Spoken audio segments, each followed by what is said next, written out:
So when I did my PhD in that, I was very fascinated that brain drug discovery is not an easy task because whatever you take through your mouth, okay, whether it's food or medicine, it gets first, it goes to the liver, right? Liver is a place where there's a security check.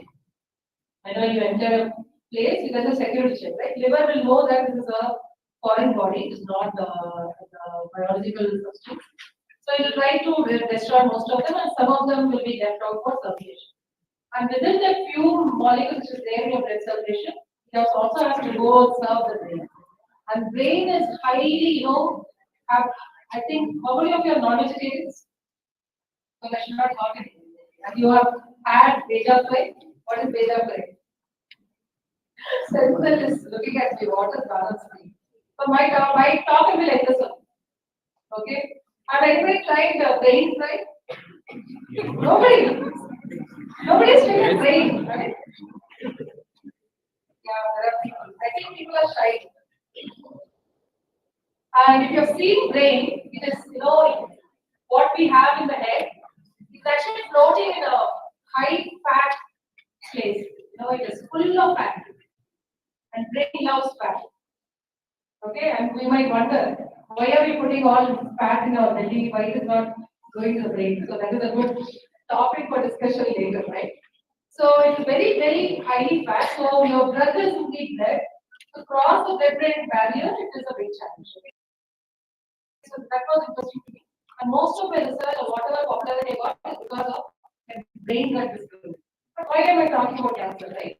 Cancer was an accidental entry to that field, which gave me a lot of progress with respect to becoming an entrepreneur, becoming a startup. So cancer discovery has actually taken my life different routes. So that is why I thought today it's very relevant that your target center of research will also be, happy to see that why I want to collaborate. Okay, so before I go to that, let me also show you where I come from. I'm sorry, how do I use it? This is a pointer. Okay, so just kickstart the session to understand where I work. And very important for all of you to know that Plenary, which is in Rajasthan. So I don't come from Rajasthan, though I work there. That's the mother campus we say. And there are campuses abroad in Dubai. We also have a campus in Goa.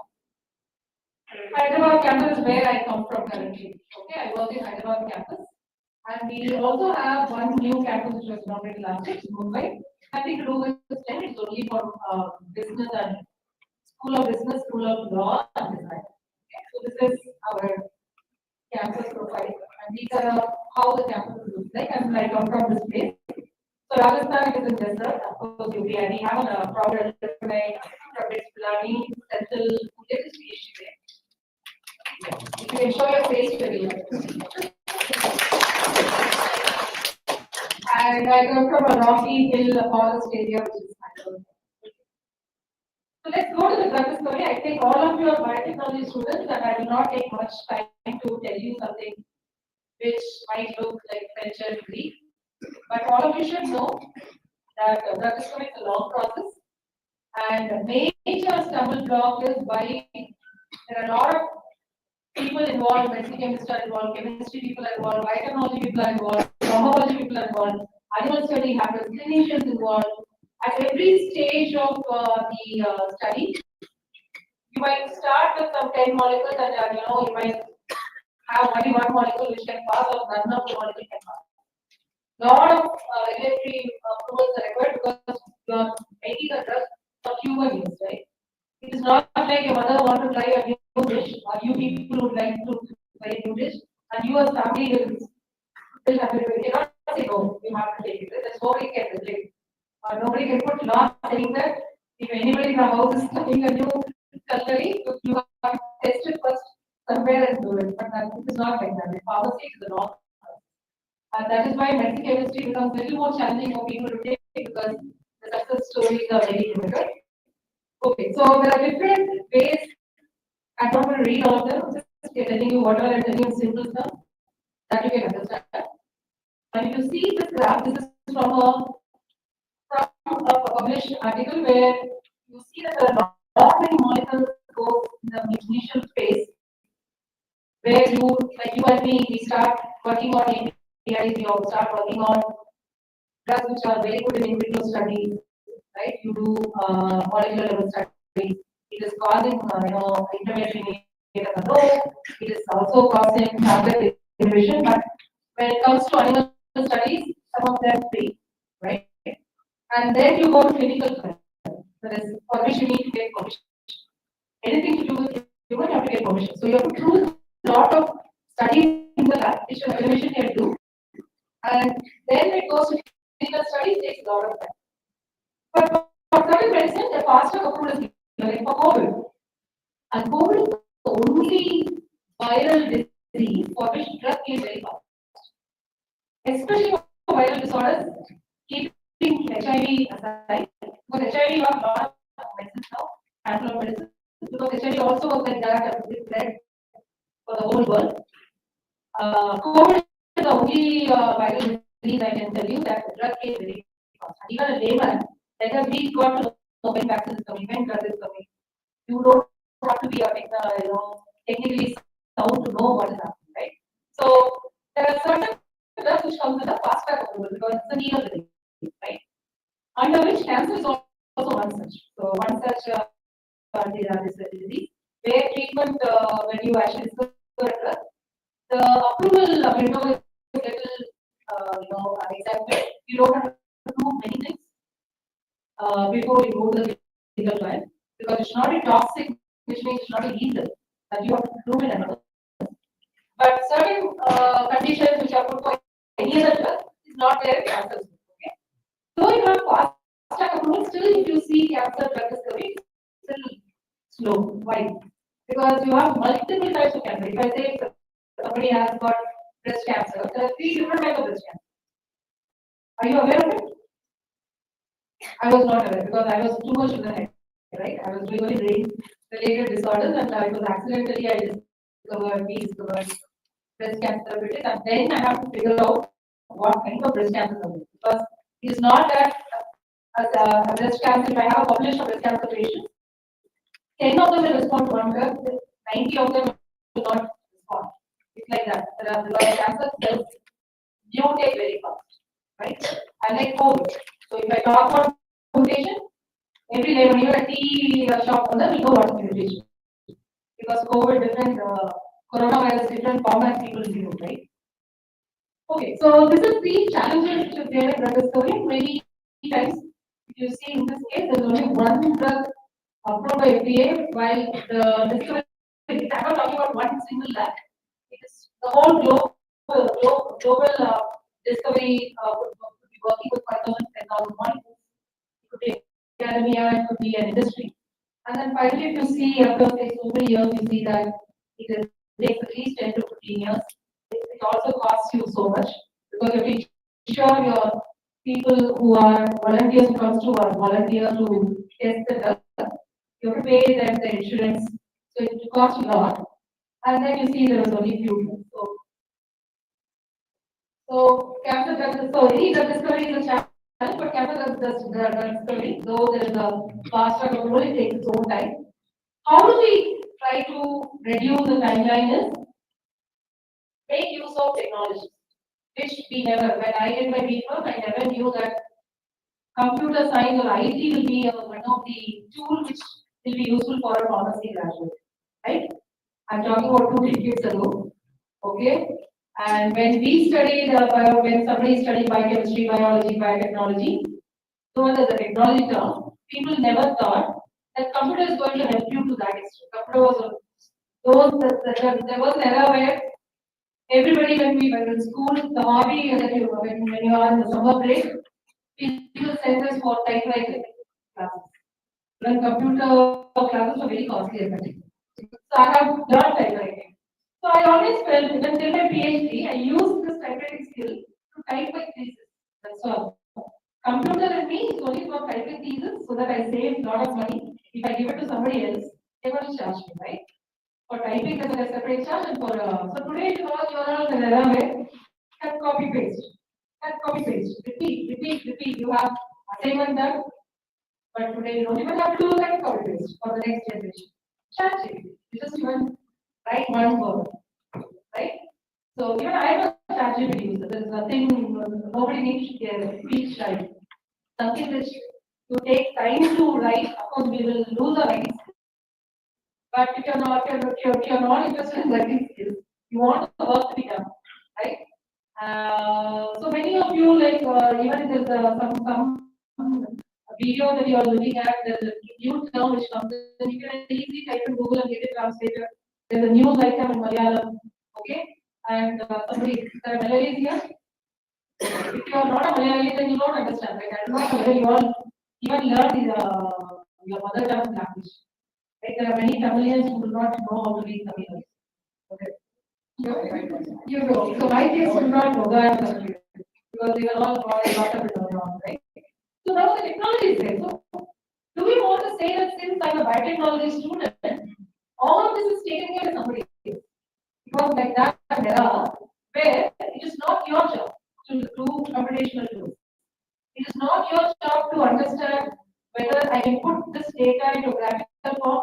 Whatever simpler thing that you can do that within your knowledge you are comfortable. Today it is not like that. If you are even being placed in a company, if you say I don't know Excel, nobody told me for my job you need MS Office. I am talking from an era where typewriter was only tool that I need, right? Today I do a lot of modeling, computational modeling. Modeling is not that was I do. Okay, do a lot of things.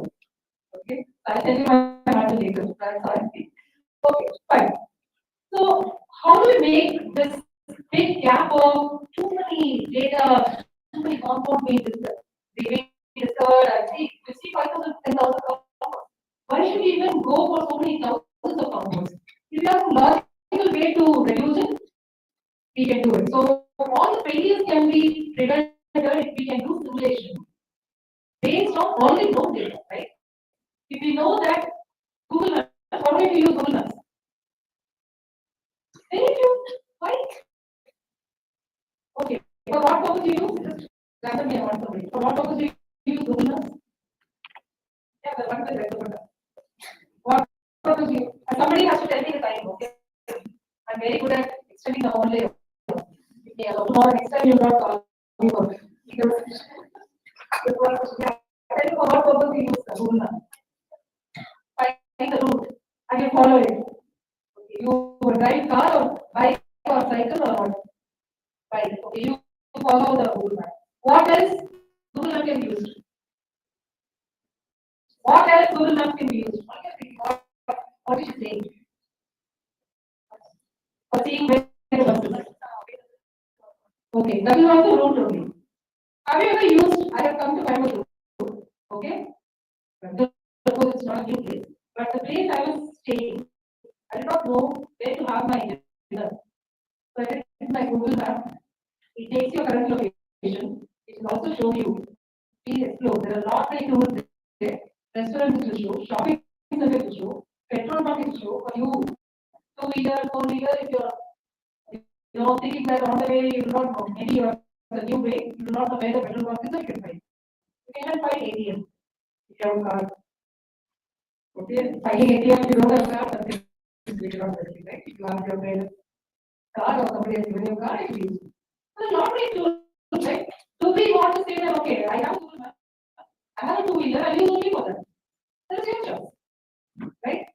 But Google Maps has gone to an extent where even if you find a place, okay, somebody has posted a picture, you want to find whether the really this fellow has got Europe to be a European place. You can actually find whether which location the particular photo was taken to that extent. I think today government of India is also making live Google images. What is it called? GIS. Something. What is it? GPS. So if I am giving a talk here, okay, if I am from a government organization and government has paid my tickets for talk, obviously, your target has paid my ticket. If my government organization wants to pay my ticket bill, they want my image taken right at Kaveh, okay, and they will check with the Google Map. whether this person really meant or not. It's very important post to go. Many of them stay at home, work from home, and they say, we went to this location. Isn't it? So a lot of ways we can use. So technology is something which is really going very. You all have to know where you can actually use for your own research or your own life skills, right? So this is something which was updated, and you will not believe it was only in, I finished my PhD in 2001. 2003, I finished my PhD with all conventional technique, whatever you say, RT-PCR, HPLC, everything.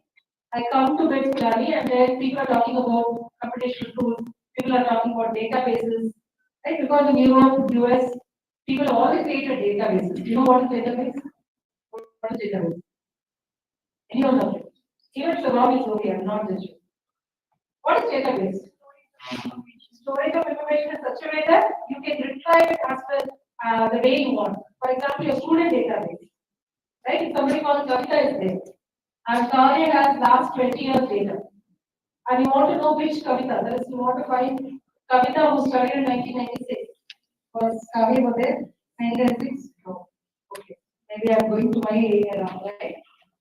And you want to find the whole detail. When did the student join? What was the month? You have to go and find, search the files, right? All old files. You have it properly made in the proper Excel sheet. Excel sheet is to be a simple database.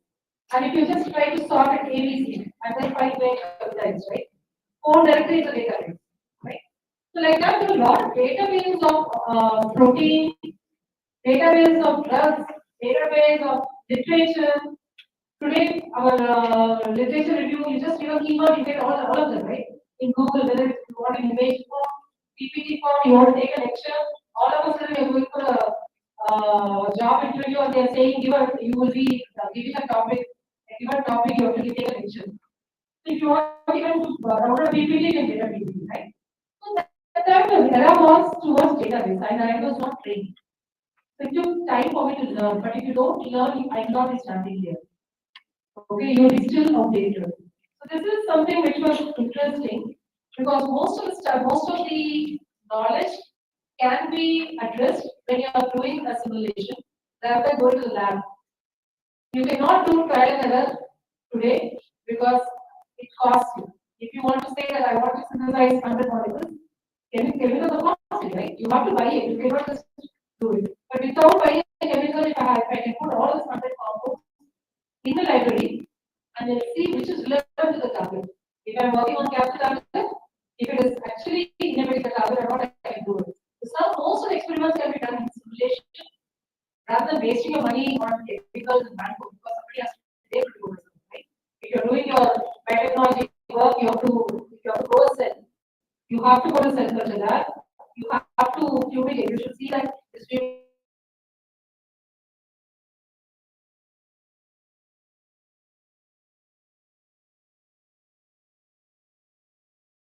so this is something which is an update. You have to get updated. So that's how we went for the update of the story.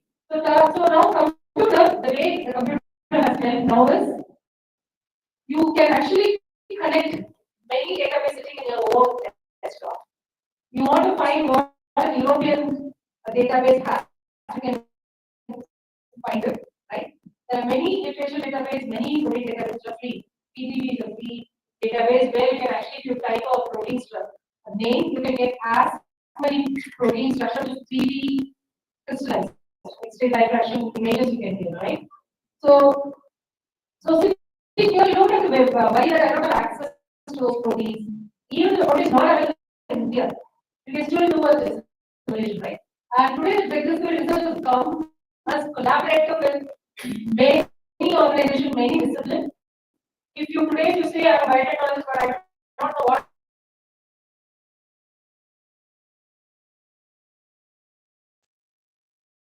confined to a particular area, you will be not be able to survive the market. Okay, so this is how things are moving with respect to this. All this collaborative work has made life easier, so that you can fast track your discovery. So these are all the things which you need to know how sitting in a say I might be working in an institution which is of great eminence and all that, but if I do not collaborate, I sit with my own lab, talk the same thing, do the same thing, you're not going to grow. You have to know what others are doing, right? You have to come forward, shake your hand, ask questions. You should seek help. Help in the sense it's not that you're begging. There are certain things which somebody is doing really advanced. Do you want to still struggle with typewriter? Or do you want to go to a level where things can happen with a click of a button? So for which you have to collaborate. Everything you cannot learn on your own. You can always collaborate with somebody who's doing the best, right? So that is what it means. I'm going back. I'm sorry, I'm still working with this. So I'm going to take you through the case study as a case study of three different projects or three different projects. In between, I'll also tell you the story of the startup, how did the startup come in. So I'm going to take drug discovery project in cancer, which my lab did. So I can always hold my project, right? What Bird is doing, I will also tell you a few things. So this is just an insight for all of you to know how much you have to be aware of opportunities. I can always say that I will work only in this, like neuro diseases. I will stick to that. I don't know who is working on cancer, right? But somehow we stumbled into cancer research because when you work on target based, all biotechnologists will appreciate this. So if you have a protein which need to be expressed, okay, say for example, it is a protein which is of human interest. There was such a protein called cathepsin D. Okay, there was a protein, it's a protein, aspartate protein, synthesized in the brain, not in the brain, which is whole body. But we were working on this particular protein because this protein is important for the progression of Alzheimer's disease. You know what is Alzheimer's disease? What is Alzheimer's disease? Quickly. Is it short-term memory or long-term memory? Short-term memory is your Rajini. How many of you saw Rajini? Everybody see. Okay, there are no Surya fans. I always, when I say Rajini, many people whistle. I think there is no Surya fans. Okay, no. Okay, so it's long-term memory, which means you do not know your name was there. Forget about name. If you don't know your name, it's okay, right? You do not know how to go to your house address. You do not remember your phone number. Just all of a sudden imagine there's an old person from your family goes to market but not return because of this long term. This is all default memory, right? Even in sleep, if somebody asks you who is your mother, who is your father, you will say name of your father, name of yours. These are all called long term memory or long term pronunciation, which is stored by default. Right? I can give you an example. If there's a snake, all of them is green, right? Is there somebody who's going to say, walk, take the whole snake head? Anybody is there like that? Maybe there are people in Coimbatore, I know that there are women who are very strong. Think up again all of them, Coimbatore, all your language. Can I really love it. So there are people who can, catch the snake and throw it. There's no Venus unless she gives up. And you're saying that it's not just somebody else in your history. Maybe I'm not updated to that extent. Maybe this generation is not that strong enough. Maybe. Okay. So when you see a snake, there's a memory which tells you already have been registered that snake means poison. It will kill, death. So because of it, you all fear, right? But maybe not. Maybe all snakes will not. When a snake is going, you can still walk. Maybe it will not kill you. Only when they actually feel that there's a somebody is going to attack, they're going to kill you, right? They're going to attack. Okay. So Alzheimer's, we found that there's a target which met, all of you know West company, West US-based company. West Pharma has actually developed a drug for which can inhibit cathepsin D as a protein. So I thought nobody else is working in the world except Merck. And it was very, very interesting for me to work on that because except Merck, nobody else is working on that. So I thought I will also develop my own way of doing a drug discovery for cathepsin D. If I'm going to target a particular protein, I have to go to a biotechnologist and ask, can you express this protein in cell line? Because you get a protein, you can do protein assays in a test tube. But what is your intention is it has to cross the brain. First of all, I have to prove it in the cell. Whether it's penetrating through cells and it is actually destroying it. So what biologists will do, they will try the cell line. If I put a cDNA, it will start expressing. That is one way. Or try to find a cell which overexpresses the protein protein. And then I can do a cell-based assay. Like that, we were looking at, so in our lab, of course, Cynthia also knows it. Dr. Cynthia, I can always call it Cynthia. Okay, so he also knows it. In our lab, we used to have pharmacy graduates doing PhD, biotechnologists, microbiologists. There are young people who come from MSc chemistry, right? So they all collaborate. For a particular person who comes with just a chemistry background, he cannot do biology, he cannot learn overnight biology, right? So what we will do is we combine students. For this MSc biotechnology student, we'll do the biology for this particular student. And for this student, this boy will provide the chemistry, the drug, so that they can do a screening. So we went to biology system, can you please find a cell line which overexpresses capacity so that I can design a drug? We design the drug also. So the student brings in a range of cell lines which already overexpressed, they're not cancer, which is not even, we did not even not slightly. Okay, that's the cancer. What are we working on? We're working on drug to develop for Alzheimer's. The student, I gave the drugs which were designed by computational tool and we gave the drugs to them. They started screening. They found that whatever concentration they were using, cells were dying. And I said, I was very upset that the experiment is failure. What I'm trying to do, I'm trying to see that the drug goes to the cell and destroy the capacity only. Okay, so that I can see what is the division rate. If the cells are only dying, how do I see whether the drug is penetrating that the drug doesn't matter or not? So constantly it was happening, and one student came up with a very strong statement saying that, man, maybe your drug is anti-cancer. Okay, till then I'm not working with cancer.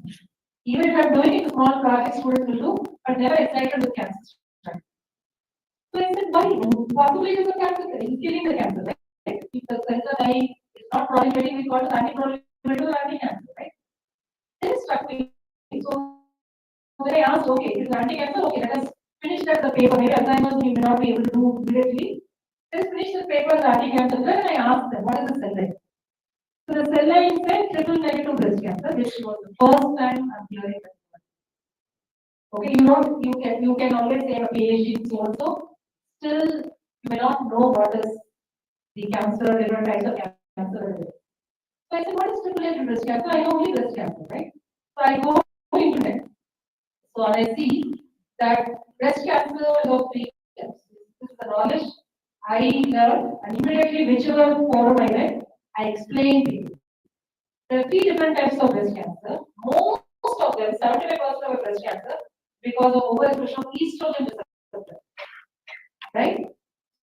So something is overexpressing and which they are trying to do its modification or manipulate the estrogen receptor, if it is highly expressed, you can still suppress it by giving an estrogen antagonist.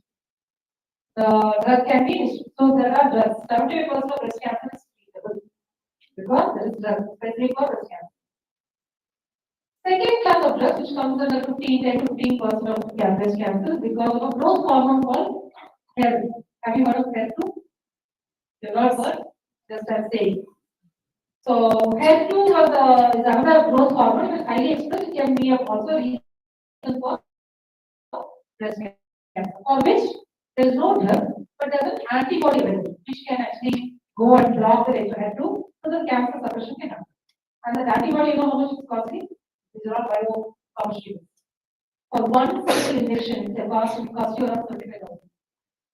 Luckily, Indian government has given commercial license to Indian manufacturers. Still, it's 15,000 per injection, right? The third class of drug is neither estrogen nor progesterone. Your female hormone is not involved. Also, HER2 is not involved. When 3 of them becomes negative, but still a woman has a breast cancer, it is called triple negative breast cancer. Got it? Simple, right? This I did not know. I only knew there is breast cancer. Even today, you all will know there is lung cancer. Somebody is having lung cancer, colon cancer. Within the cancer, there are different types of cancer.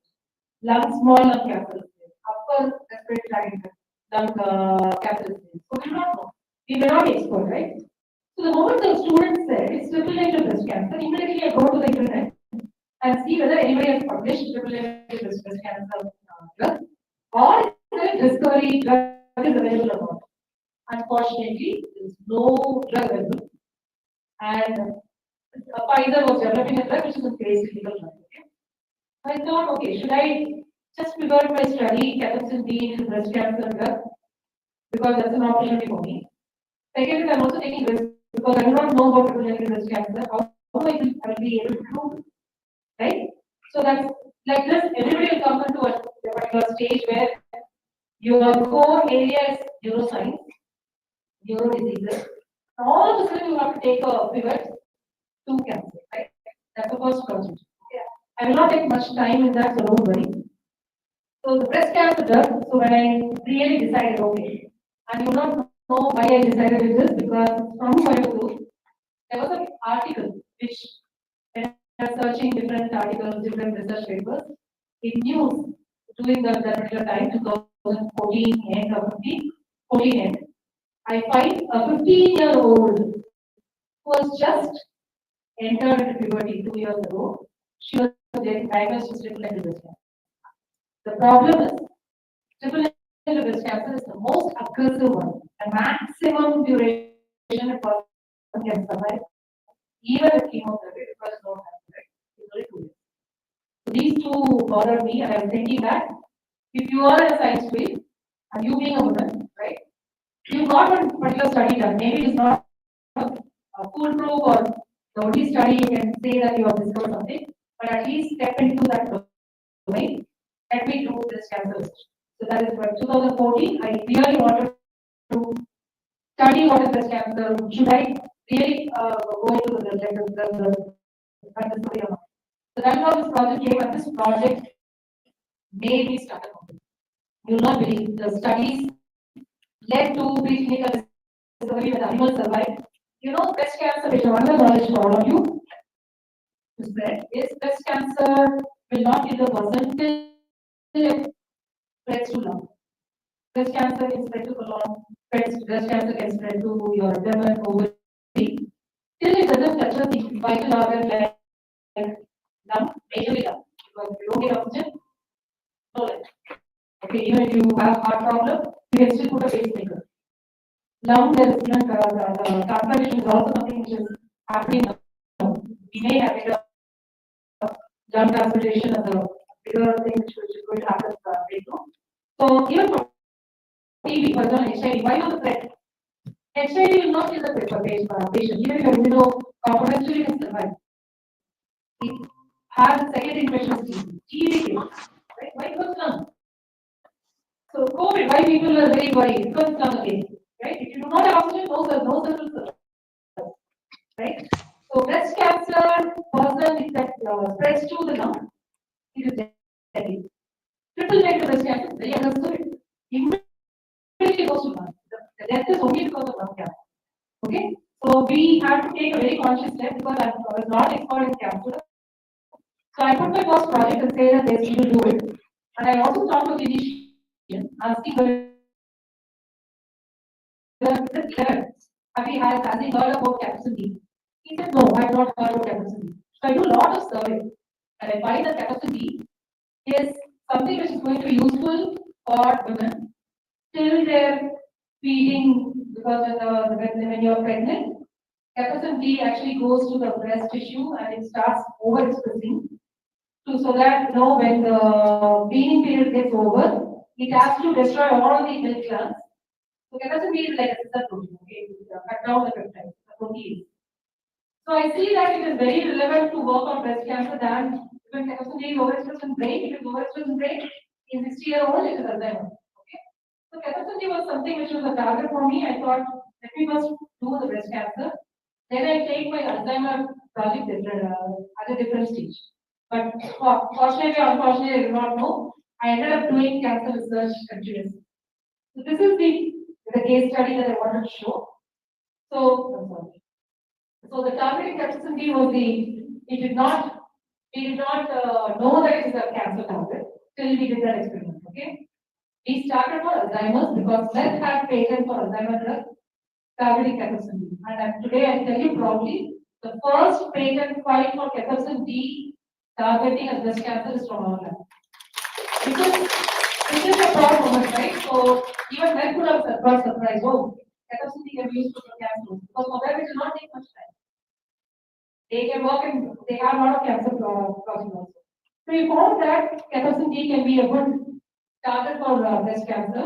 So that is how the story went. So what we did is we did the discovery based on the target. So this biotechnology combined with computational tools. So you see the protein and you also see that inside the protein there's a structure, right?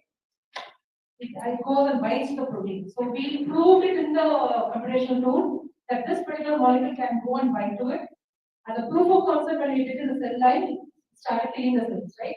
So we did protein inhibition and also we did uh, these anti-cancer structures. So you see this, there are different cell lines that we use, right?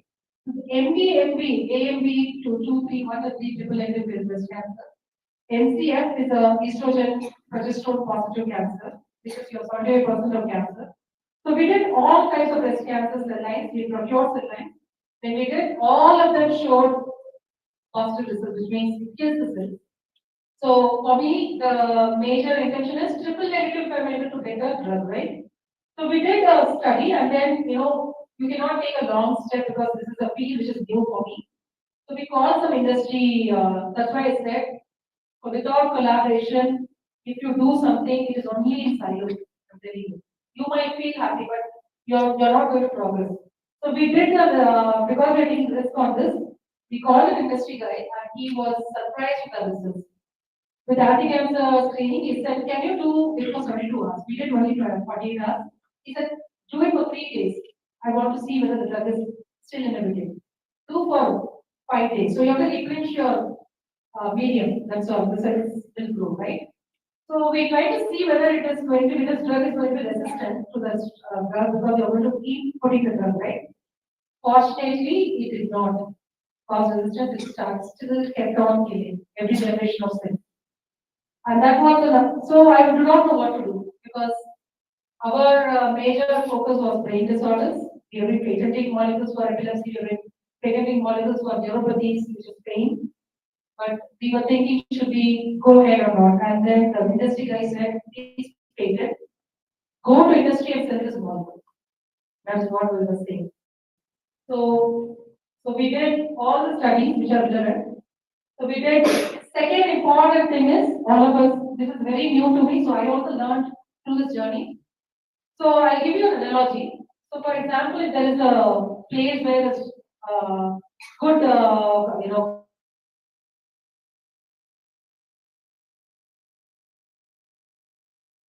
water scarcity, isn't it? So we start migrating to place where there is no problem. If at all you're given a choice whether you want to stay in a place where there is water scarcity, climate is very hot, like Vijayawada, even in Vijayawada. And everything is very far. Will you go and settle there? No. You will go and settle wherever it is like everything is there, right? All facilities are there, and you don't want to struggle for water and all that. So I have seen in Uttar Pradesh, so I can tell you this is happening in India, right? In India, what happens is encroaching is a very common word. When people encroach, even if there's a small space, people start putting shops. And because you're just putting a shop and it's becoming popular, all of a sudden you have to run it for night also. It could be a charge cell. So if you want current, what will you do? Nearest pole, you take current. That's also wrong, right? But we do it because they have to survive. Until the officers or the regulated body looks at it as encroachment and you are stealing electricity, nobody bothers about it. Even water pipeline, people can actually put their own connection for their own house. Till it is found, nobody is being cleared, right? Cancer does that. Cancer cells does that. Assume that cancer cells are growing at a particular stage, there is breast or anywhere. After some time, the pipeline, which is the blood line, will not be sufficient for the nutrition because there's too many children, too many cells. How will it get its oxygen? How will it get glucose? Glucose is very important for it. So what it try to do is it start doing the stealing business. What does it do? It starts releasing a particular mediator called VEGF, the vascular endothelial growth factor, which is usually secreted in embryo. Because embryo, when each organ is growing, it starts putting its pipeline, that's blood line. right? So cancer cells will start putting the beach here, so that from the main blood line it can start branching, which is unusual, abnormal. First of all, the cancer cell itself is abnormal only, but they have to survive, right? So once they survive, they start putting, they get that line, pipelines, which is the branching of the blood cells, which is called angiogenesis. What is angiogenesis? New blood vessel forming. So it will try to enrich all of them. Once the whole organ has been encroached, it will start moving to the next stage, which is your lung metastasis, right?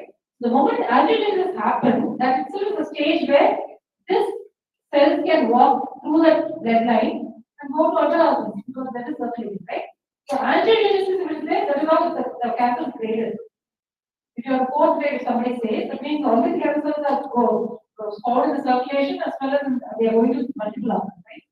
So you have cathepsin D is one particular protein. How does it help a cancer cell? It helps in cutting down the extracellular matrix because all your organs are in that same place. Even if you are traveling by auto, all this auto just and all, your organs do not get relocated. Does it get relocated? Why? Because there's an extracellular matrix which holds. That's like how you buy your onions. There's a net-like thing. All the onions are within that, right? So it is cathepsin D cuts it, cuts the extracellular matrix and allows the cancer cells to leak. So cathepsin D is a metastatic protein. Okay, while we were learning all this, we also learned the function of cathepsin D, how it is important for cancer study. If I'm inhibiting the cathepsin D, that means metastasis should not happen, right? That's our proof. So before going for that, we also did angiogenesis. Angiogenesis. If your drug is actually able to stop angiogenesis, that means getting your new pipelines, which means that it will be a better drug than existing anti-cancer drug because most of the anti-cancer drug works only on cancer. You have to give an add-on adjuvant therapy, which is anti-angiogenic drug. So this is a dual function. So we found that this drug is a dual inhibitor, and that attracted many industries to take this drug. So what we did is we worked on it to prove that it is an anti-angiogenic in this is in vitro study, right? We only look at EVG of expression level. We did in vivo. In vivo in animal, it might be costly. So we did in zebrafish. Zebrafish is an upcoming model because the transplant fish, you can actually see the blood vessels branching as well. You can see that there is something like a nerve, right? You usually see. This is branching, which is actually happens whenever cancer cells grow. If your drug is given, there is no branching is happening, which means it's an anti-angiogenic, right? So we proved all this, and then I said, okay, we are patenting it, and if industries are ready, then I'm ready to start a company. That is how I decided. Because being an academician, we always get happy because of all whatever achievements we do. But I thought if this particular molecule is going to go for market, definitely I would like to start. So that's how we proved it, and we did also one more. So what happens is, I'll go back. So when you are collaborating with multiple people, you get multiple people advices, right? From various angles. There was one industry which said, okay, if you say that it is going to be acting only on breast, can you develop a transdermal patch, which is like a sticker? You put it on the breast tissue because most of your anti-cancer drug is given by IV route. The patient has to get admitted and you have to give an IV infusion, whereas chemotherapy or any drug. There's no go to an OTC medicine where the doctor will say you need to take this medicine for a day. Either injection or IV infusion. So if you are going to have something like now there's implants available, where the chemotherapeutic drug is actually surgically implanted into the breast so that it keep releasing the drug. You don't have to get admitted, right? So we did so this was something which idea came, some industry was telling, can you tell whether it is only distributed in the breast? If you give it by IV route, it go to every place, will it have impact on brain? So we did, so there was a professor who was working on transdermal patches who was delivering drug to skin. So I said, can we do that study? So we found that this drug can be delivered through skin. First thing is that's a challenge. All drugs cannot be delivered through skin. Okay. We found that you can do a patch on the breast itself so that it will only go into the breast, right? So this was a discovery which we did. We added on whenever we met industry people. We found the gap in the existing chemotherapy, and you will not believe, I do not know how many of you are passionate about cancer research, how many of you are interested in cancer research because you have a center, what you want, I see. The major eye opener is that is the first time ever I went to a cancer hospital because of this project. I meet a oncologist. I saw a patient. We say that cancer is treatable, all that. You know by what does a chemotherapeutic drug does? Chemotherapy does? We all know by science. Pharmacy schools teach you. Chemotherapy is like nuclear bomb in your body, we kill other cells also. That was the first ever time, 2015, I see a patient who walks inside the hospital, gets an IV infusion of chemotherapy, and when he goes out, okay, whole day he has to be admitted. He goes like a dead person. He has to be taken in a stretcher to home. He's alive. You cannot walk, you cannot move your hand, whole of your throat becomes dry. The person's mouth, you can see all the split skin and the lips, and the patient cannot have food for the next 10 days. He has to be given a liquid diet, he or she. Who was the cancer survivor? That gave me a lot of respect for cancer patient survival because it takes so much of strength to survive that. You can see yourself losing your health, but chemotherapy does that. Because all your that also motivated me to do more of cancer research. Okay, so first and foremost thing is you have to step out of your domain. Even if you say I'm biotechnologist, I've done so much such a project, that project, learn project can at least 2 or 3 that gives a lot of understanding of what the world needs actually.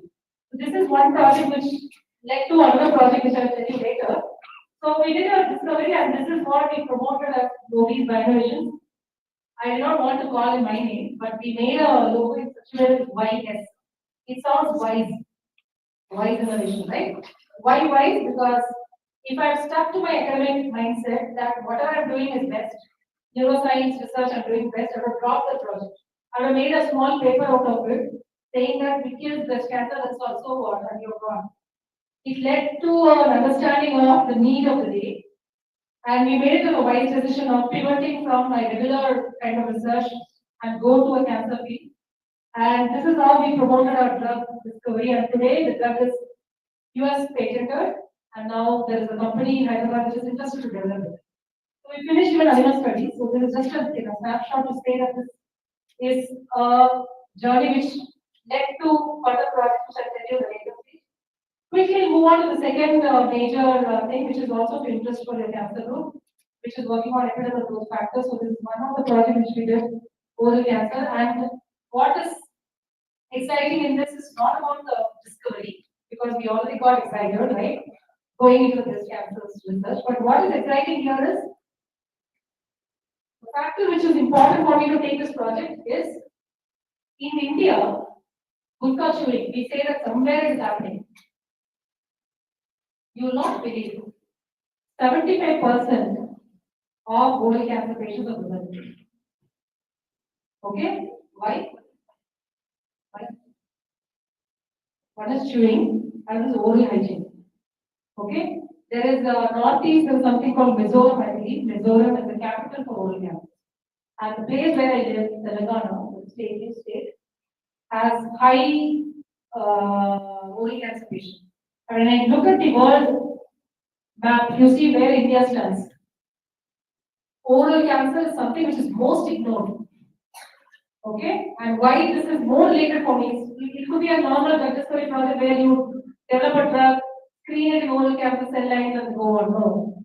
Oral cancer, when I knew that Telangana and Mizoram are the capital cities which have oral cancer, we also, through my company, we devised a biomarker-based technique to check through saliva whether you've got cancer or not. That project led to a multiple review where with one drop of saliva, you can check 5 cancers. If that is negative, that means these 5 cancers are not there at that point. And another advantage that you can do is every day you before brushing, you can actually do and see whether I have this 5 cancers or not, right? So that is one interesting project which made a lot of avenues for our company, my startup to be known to the country, startup ecosystem. So this oral cancer project is recently one of my students completed it. What is interesting, I'll tell you, these are all the data where How many drugs are there for oral cancer? There is only one drug, which is also now resistant. Okay.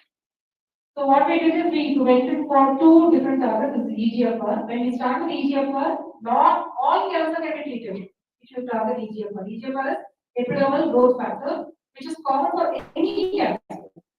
But while we were working on it, we found that there is a particular enzyme called hexokinase, which works on your glucose metabolism. I told you, cancer cells cannot survive without glucose, right? That means you take too much of sugar, then when there is a cancer patient, you give too much of sugar, cancer will happily live. It's proven. Okay. So we went out with the glucose pathway. That means you cut down the tongue, which takes the glucose, right? So that is the target. So that is interesting here. So we did do all this design and all the skip. What is important for us to know is we did a lot of chemistry. I'm sorry, I did not know that the audience is going to be biotech, so I do not want to show chemistry and KU. What is interesting here is the outcome of this project.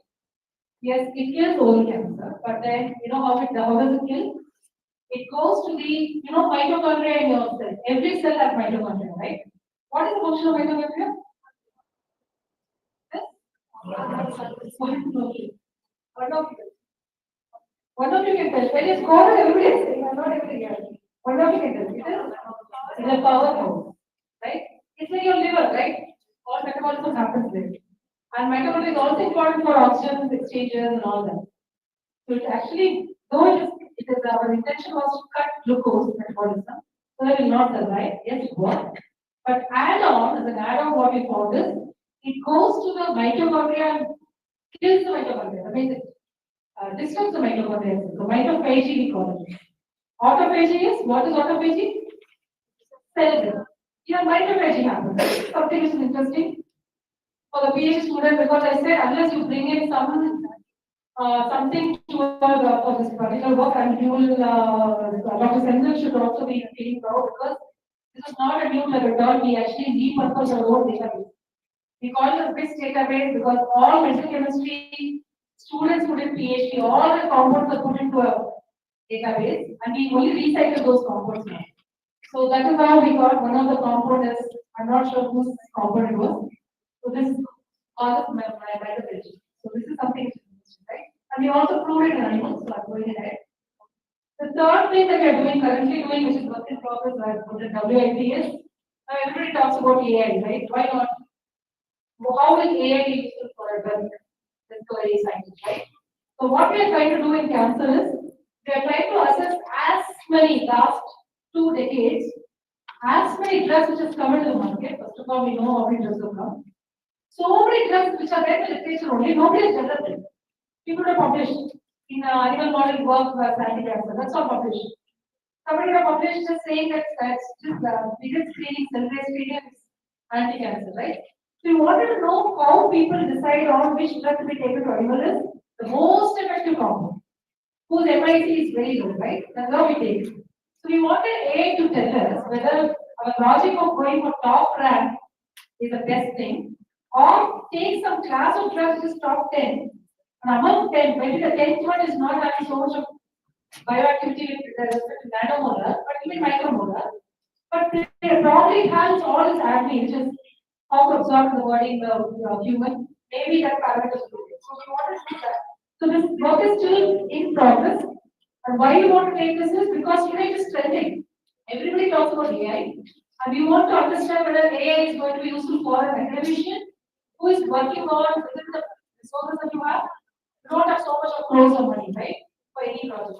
So within that money that you have, can we do a logic decision making? So we did so many cancers, how many drugs are there. So we have collected all the data still in the database stage because for AI, when I say artificial intelligence, it works with the available data. If your available data is limited, you cannot design a predictive model. AI is artificial intelligence to predict whether your current work is relevant or not. For it to be relevant or not to be predicted, I should have so much relevant data, right? So we are still working on it. I'll quickly go on. So we are trying to analyze how many drugs actually made it to animal studies. When you do in vitro, you would have taken some 50 molecules, and only one molecule for lab will go for animal model. because that's the best knowledge, right? So we are trying to assess every paper. If you see 6.67% of drugs were taken for animal model. If it's 10 molecules, six molecules were gone, right? No. It will be less than 6. 100 for 100. So you can see some papers where they taken 50% of molecule which was taken, sorry, which was discovered in vitro were taken for animal studies. So that logic we have to understand. So we are still doing a study where the problem statement is the gap is always we go for the top. If you have a competition, the top rank will be always given the third. What happens to the second and third winners? Tomorrow they can also come to the top, right? So give a chance, but we ignore them. So should we do that ignoring, or we should take those top 5 and take all the 5 to the discovery process or not? We are still working on it. I'll quickly go on what is the time limit for me? The time is up. What is the time limit for me? I'll finish it 5 minutes. So I'll go to the major thing that I'm doing. I come from which background? Pharma. What else did I do? This is not a session to boast what I did. It is only to tell you that if you're not open to learn other technology or other updated science, then you will be nowhere within no time. You know what is the half-life of your program? Whatever you do, whatever degree program you do BE, you do BSc, you do BPharm, the half-life is only 2.5 years. You can survive with this particular knowledge only for 2.5 years. Today's data, this is today's data. Education is also having half-life. Why? Because technology is so ahead, right? So if you are saying that I've done biotechnology, this project I've done so excellent, for 2.5 years you can survive. People will applaud. Okay, this particular girl or boy is got exposure to this project. Let us take them higher for the project. But within 2.5 years, by 3 years, if you don't update your knowledge or start collaborating with people, then you'll be outdated. I'm telling you. Right and keep. This will be true. Earlier it was 5 years. You do a degree program, in 5 years, for 5 years you can survive and you can start adapting to the culture. But today it's 2.5 years. So that means you have to update your knowledge. So if you look at what else I'm doing, it's only truly based on my visit to cancer hospital. I could have still gone with my narrow mindset that I have to meet an oncologist, talk about the project, get acknowledgement that this is a relevant project, and I go back. If you don't visit the hospital patients, I've not gone to this. So I have a project which comes out biosensors, and I don't have any expertise, no experience of working with biosensors or medical device or even diagnostic, right? Because we come from a that is the background. So this company when I started, once you become an entrepreneur, you are ever an entrepreneur because anything that you see in the problem statement, it may not be technology sound, even if it's a leaking pipe. You will think what innovative way you can stop that leaking pipe, right? That kind of attitude will come.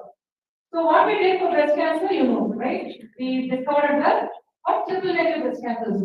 So this is what the today's scenario. You have drugs for hormone positive breast cancer.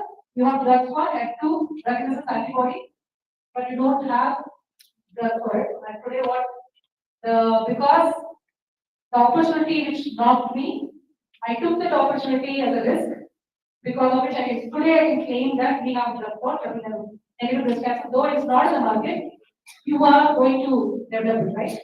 So that is first understanding. Because we did that, we did this, I showed you this. What I ended up understanding to the hospital is that the cancer patient do not want drug.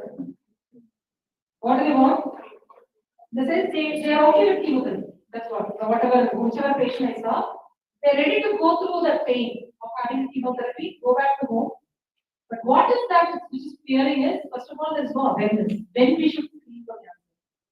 Second is, even if I go for screening for cancer, I actually have a survey report done by students. It takes at least 45 days to 2 months for somebody to be confirmed as cancer patient and start the therapy. Why? Because they will do a lot of blood tests, lot of imaging, PET scan, and then the doctor, before they do chemotherapy or surgery, they need to understand which all organs are affected. You have technology to find also. So how do they find? They use the fluorescent tag glucose. extrude in your body. Wherever cancer cells are growing, those particular regions, they are very hungry. Okay, cancer cells are hungry even than your muscles or your brain. So in the PET scan, you show wherever this fluorescent fat glucose are accumulated. Those are the regions probably affected by cancer. So once they know there is so many cancers, then they have to do a immunohistochemistry. Sometimes we may get impatient because they are layman. Even I would be, if a doctor is saying that do this scan, again this scan, that scan, you get better with, right? They have to confirm for every tissue they isolate to biopsy, where is the origin. They would have isolated a brain cancer tissue from brain, but they found that it is actually ovarian tissues are there. That means the origin was ovarian, right? So you have to treat your ovarian cancer. That is where the cells are proliferating and going into the. You should know the production house, right? Whatever you found in brain was not actually originally brain cancer. The cells have gone through, so they have to confirm which is the source for the production of this cancer, and that is all the treatment study. It takes 45 days for you got somebody to run. You will not believe the kind of agony people go through getting so many scans, right? So that is the first thing. So what we thought is, can we, the doctor himself said, ma'am, you are doing so much of good research, but tell me, can you use cathepsin D as a marker to identify triple negative breast cancer? I said, I don't have any background in diagnosis, but still I tried. So I went to my institute, I called some engineers, we all sat and talked about it, and they said, let us work on it as a family. And I'm very scared of blood.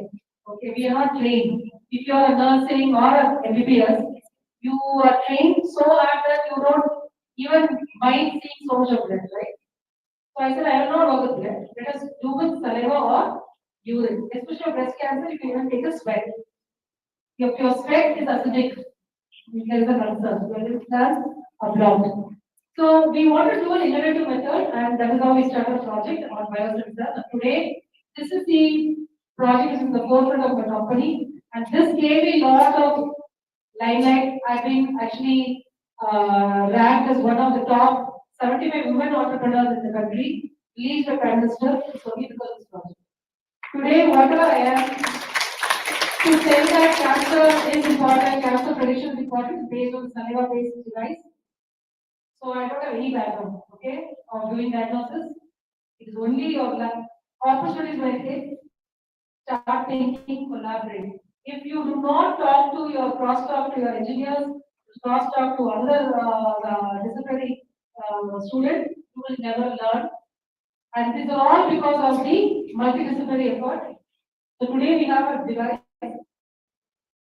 What I understood is, first of all, awareness has to be there so that you walk out of your house to screen cancer. Even when I wanted to do a cancer screening, my family did not allow me. They said, no, don't go.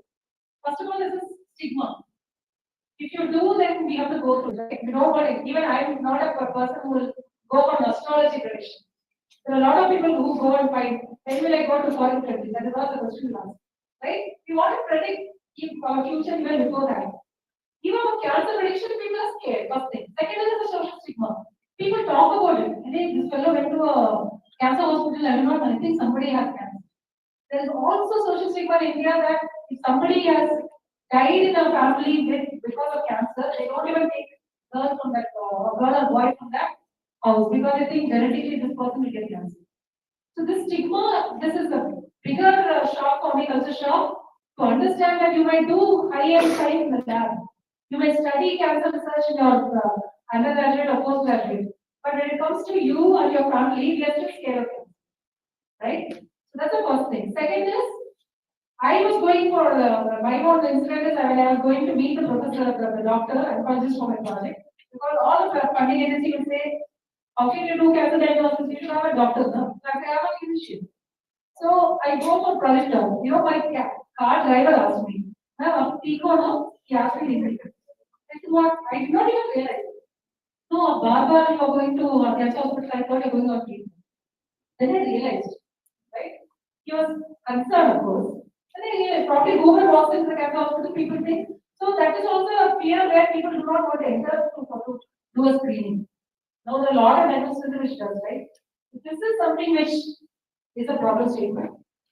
First thing is screening is Up to you. Second is, this is too useful for a cancer survivor. This is also a learning when somebody goes to chemotherapy. Once the chemotherapy done 3-4 sessions, the doctor says come after 1 year. Now currently there's no trace of cancer. The next test will be next after 1 year. Why? Because it takes so much of time for your body to regain to normalcy. Of course, you will walk, talk, all that is fine. Still, your new cells will grow. It will take at least 8 months to 9 months to again develop a relapse. Cancer again grows. To test to that extent, you don't have a measure, you don't have a quantitative technique to measure that cancer. One person is also there. We will not be, we will not know. So it will be only after 1 year. So 1 year, how does the patient go through? Will they be happy? Most of the patient goes through depression. Every day getting up, of course, they're grateful. I've seen cancer levels are more grateful, more empathetic, more than a person who is still living. I've seen my own colleagues in the campus for cancer survivors. The quality of life has gone down because they cannot feel the ground. If I walk over the chapel, you can feel the ground, right? If there's a stone, I can feel the pain. They cannot feel, you know, the numbness of your nerve happens because of chemotherapy. That is how they have to go through. Hair takes long time to grow. For women, without hair, imagine, without breast, imagine. You lose all your confidence. You don't have body confidence, right? So I feel for cancer survivors to make the life easy, if I have a device, before brushing, I put my saliva and see whether any cancer is doing, right? The device says no. Even a nanomolar should be able to detect. That is how we made it. Of course, it's still in the prototype stage. So this is for any regular monitoring for a cancer survivor. I put a cancer survivor picture from online because there's no hair, they have to wear a and if I have a cover this size, I have to do screening. I have a device. I can do it because I don't need any health professional to come and draw. Saliva is very stable. I don't have to even present the eyes. So if I have to do a mass screening, I can do it. So that is how we said mass screening is possible. It's not invasive, it's not going to harm. Even when I call for volunteers, people happily give their saliva. And many a times when we went to hospitals to get the saliva and all that, they thought I am the doctor. So many cancer, I have 65 cancer patients who are in touch with me. They call and say, is your device ready? So that gives me pressure. I have to work on it.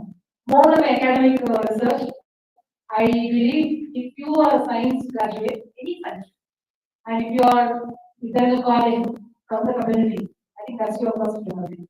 So this drives me crazy. I really want to work on this. If not today, probably this is slow, but because many times when you go for pitching of your idea, they always say, don't give it to individuals. Because if an individual is able to find the cancer without the information of a clinician, sometimes we will go into a different suicide more about them. Instead, your device has to go to your job. So now this device, we have to go through a CDSO because all devices has to go through CDSO. So once we have the prototype ready, so even while doing the study, I used to go to collect saliva. How easy is to collect saliva? Anybody? We think it's easy, right? That's how I went. I walked into a dental hospital. There's an army dental hospital near to campus. There, the doctor said there are many patients who comes for dental caries. I have predicted that because of the tissue changes, they predicted to cancer, and they sent for biopsy and all that. Okay, they said then if there's a doctor case, will call me. It took 40 minutes for somebody to spit one level of saliva, and I felt emetic. I was wearing mask and I was doing what is this? Spitting, and you will not believe that all that frothy saliva you cannot see. Then I said, that's also another problem statement, right? Collecting saliva is easy. You and me can go and collect saliva, but it is not easy for you to handle it. So I said, why should we collect the saliva? Let us have a device. You see this device? It looks like a thermometer, right? This portion of the device is removable. So if you are having a new patient, you put that new probe and put it like a thermometer should show a reading there. The reading is positive, which is cancer positive will show as red. If you do not have cancer, it will show red green. So this is not too much of technology which I do not know. So what is the only way to do? Talk to the student. Engineering. You have to design a model. You can do it in 3D printing now. I'm also learning. But you cannot learn everything at one go if you are looking at a project, right? Always collaborate. Always talk to students. So what I do is when I have a pharmacy student, I say, can you grab two mechanical engineering to literally students who are passionate to do this? That is how the project goes. It works very well with students rather than talking to a professor who is at the field. Because they're also busy, right? That may not be priority. So that's why I said the student, you have a lot of opportunity, no problem at all. You can become very good friends by working on a project. So this is something which is coming up. I'll just take you through what is coming up because of this kind of project. We are also going to work on vitamin D design, which is another project which I talked about it. So ideas will start blooming when you start collaborating, right? So this is something which is going on. This is the current state of the company. And we are in the Global Women Award 2022. I was a runner-up. Thank you. So, as a runner-up, here you see Yogeeswari. She works for women mobility. What women mobility? How many of you know two-wheeler driving? Three-wheeler driving, four-wheeler driving, bus driving? If you have learned driving, who taught you? Was it a woman? I have never seen a woman trainer. So this is an NGO kind of. I was very happy for her. I got to engage her for this. All the small workers who are gardeners and all here. We have 111 women. So I had the power to change it, right? I became team. I said, let me do something different, right? So all the day laborers who are gardeners and housekeeping people, there are 111 women. One year I made all of them learn driving free with two trainers, she said. So I made friendship. So when you start collaborating, even competition will use the opportunity to collaborate. So more, there's nothing to do with technology at all. They are doing something for confidence building innovation.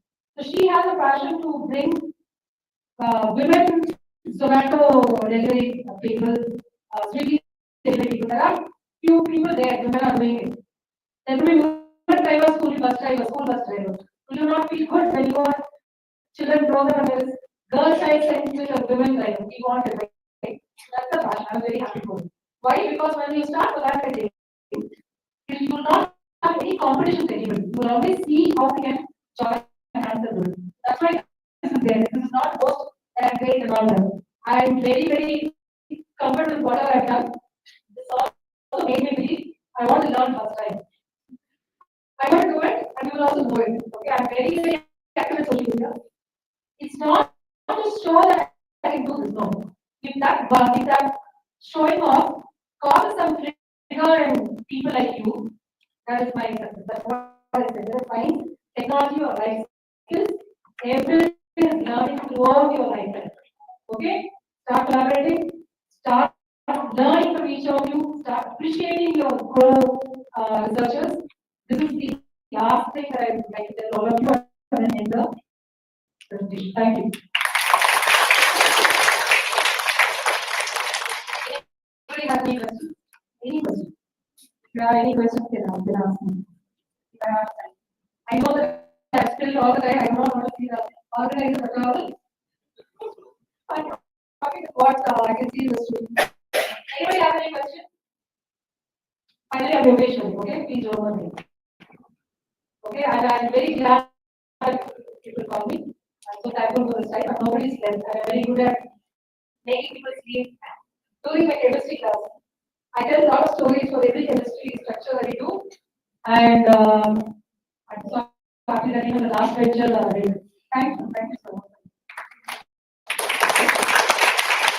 On behalf of everyone here, I extend my heartfelt thanks to our esteemed chief guest, Professor Dr. P. Yogeeswari ma'am, for enlightening presentation on role of computational biology in cancer research and targeting reduction D for therapeutic discovery and about drugs on oral cancer.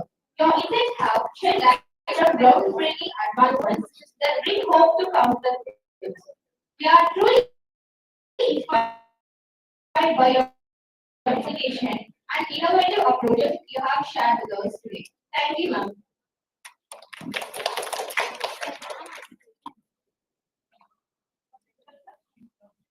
Thank you all.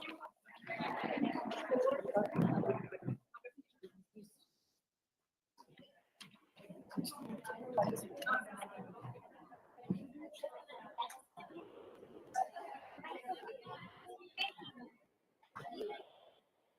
request all the oral presentation participants of the slot 1 to get ready for presenting, and I hope that all of the participants have submitted a PPT to the respective center. So, Sushmita.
I request everyone to make it silence. Now, my presentation topic title is on development of lantana camera, exact base and microwave cotton active postpartum application.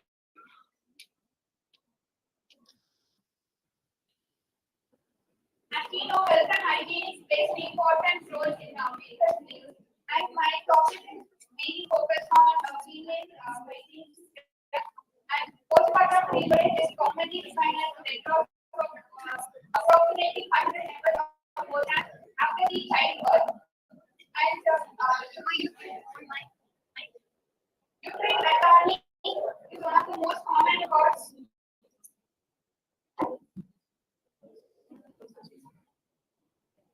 Uterine maternity is one of the most common cause of postpartum hemorrhage. As we cannot identify clinical and historical risk, my main objective of this study is to develop eco-friendly technique that will improve the suitability of the plant extract, and my plant extract is lantana camera. Lantana camera is commonly called as white fish plant or usually family Regiaceae, and it is widely used for medicine. My objective of the study is to study phytochemical constituents and antimicrobial property and to access the antioxidant activity and fully extract from the fabric of cotton napkins and to develop eco-friendly sanitary napkins and to study categorization and cytotoxicity. My methodology is like perspective of lantana camera and to extract the extract and phytochemical analysis and which comes under the antibacterial and antifungal activity by using methanol extract. I chose methanol extract because it has high polarity and low toxicity levels and an activity for the extract of the fabric of cotton napkins and antimicrobial psychoactive and development of sanitary napkins. I have chosen various different solvents, but my extract showed high activity in methanol extract. And this is assessment of antibacterial and antifungal. That I have chosen various test pathogens. I have listed here, and my methanol extract here also showed the best activity. And this is a graphical representation of antibacterial and antifungal. And this is the assessment of other diffusion method under different concentrations and different controls like tetracycline and niacin for the antifungal. Various zone of distribution evolved in 25 fever as well. The FDR categorization where different chemical groups can be a function groups can be noted. My analysis showed OH group, alcohol, aromatic cigarette, aldehyde, ketone, and alkene factors. The antioxidant activity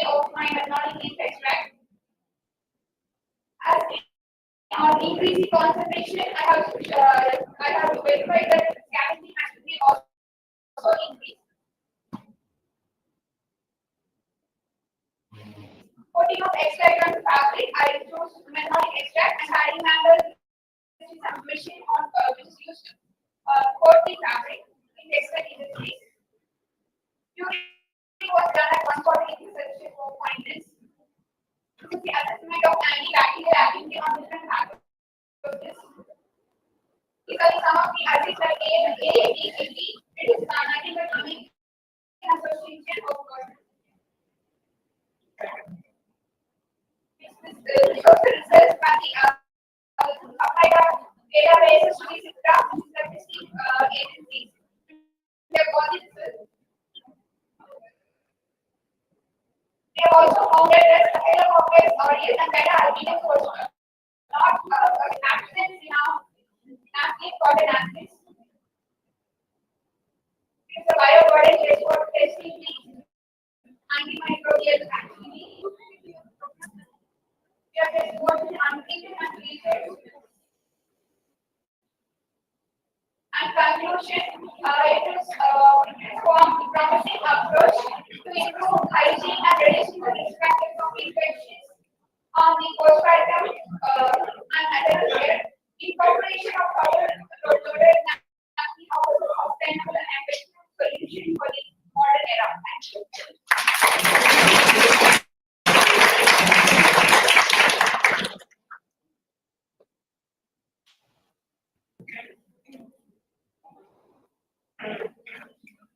Okay, what made you select that conservation of Sir, as Lantina camera is commonly available in the roadside, I thought it's like commonly for like a weak man, and so I say I thought it would be effective in treating.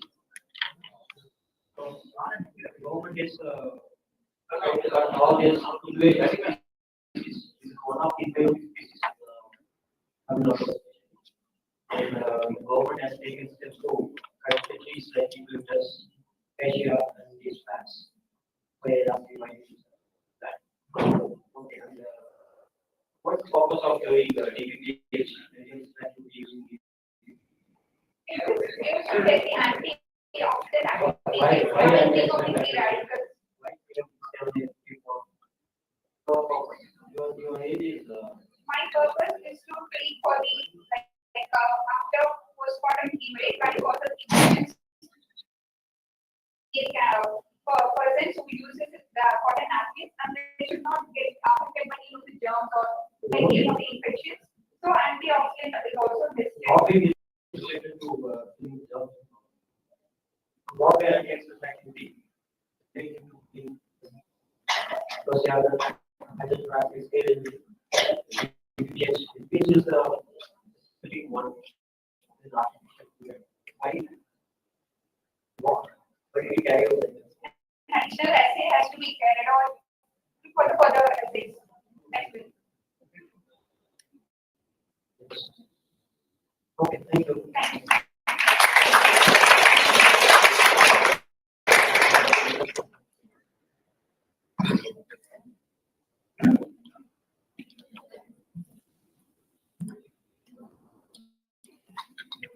Thank you for the presentation. Next will be Consultant Geeta.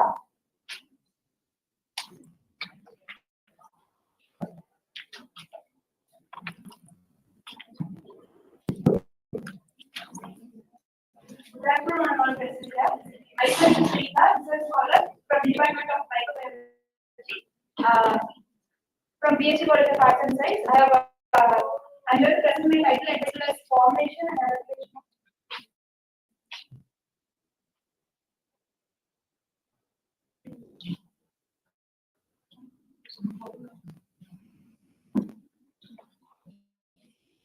Formulation and evaluation of laboratory loaded hydrogens for wound healing applications done under the guidance of Dr. Yogeeswari, Associate Professor. Introduction. As we all know, wound is defined as the defect or any physical or thermal trauma that is caused. So we all know wounds are classified into two types: broadly as acute and chronic wounds. I'm in general focusing on the superficial modes. Mood healing is stated, mood healing is complex biological process. My aim is to develop hydrogens to the reason why it was hydrogens is that they can dehydrate and moisten the wood area. The idea which I incorporated is that I have chosen essential oils to incorporate into hydrogens. So the reason why I choose the essential oil is that I have chosen natural oil. It is a molecular oil and it has more therapeutic properties. As my study of fruit, I have checked that it enhances my structural and functional benefits. So, yes. Coming to the aim of my study, my primary aim is to study the antimicrobial activity of both lavender and hydrogen. The hydrogen is chosen as a polymer to develop the lavender oil incorporated hydrogens and to study the antibacterial activity of the hydrogens against two causal pathogens and to determine physical characterization studies. The methodology I have checked the antimicrobial activity of lavender oil and hydrogen polymers against two causal pathogens and I have synthesized hydrogens incorporating my lavender oil and the characterization studies were done. These are the results showing the I have chosen by 4 different concentrations of my essential oil. That is 25, 50 and 75 and 100 concentration. Data is used as control. In the study I was observed that more there is enhanced antimicrobial activity against all known causal pathogens. As the concentration increased, I was able to observe the activity was also increased. This slide shows the antimicrobial activity of hydrosis tested against the known causing pathogens. Here also I was able to get good results, especially in MRSA studies and Pseudomonas. This is the semi-analysis of the synthesized hydrogen. But I found that highly porous structures were found, which I found that it would enable the controlled release of lavender oil into the hydrogens. The lavender oil will be present inside the hydrogen, which will be released in certain amounts that will enhance the mood healing. This is the FDR analysis of my synthesized hydrogen.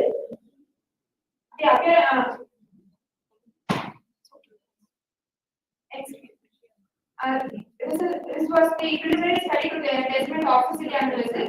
I was studying the hexamazine, that is Hensick test, polyoananoic membrane test. The essential oil loaded hydrogen showed no irritation, which proved that essential oil when applied on the skin that doesn't cause any skin irritations or other allergy complications. This is the in vitro wound splash assay that, and it shows that I could find that 100 kg concentration of the essential oil was anti-hydrogen was able to prove a significant wound healing property at 75% reduction. The wound closure was observed at 75% reduction. Coming to summary, this study showed that hydrogen development study is used for treating moderately infected wounds, and the lavender loaded hydrogens offers a biocompatible solutions for wound care application. The combined treatment of lavender oil incorporated hydrogens could be used for controlled drug delivery and visual assisted wound healing.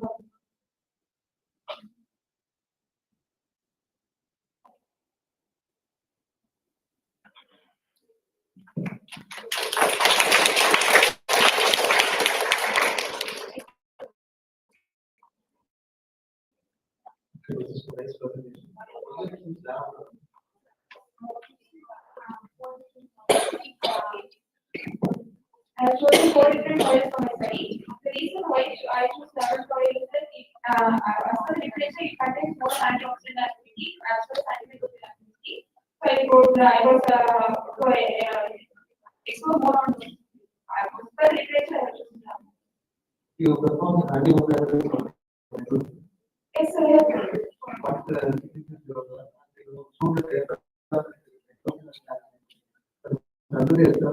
It is what I have accepted some tuition. I have accepted some. It's not commercial development.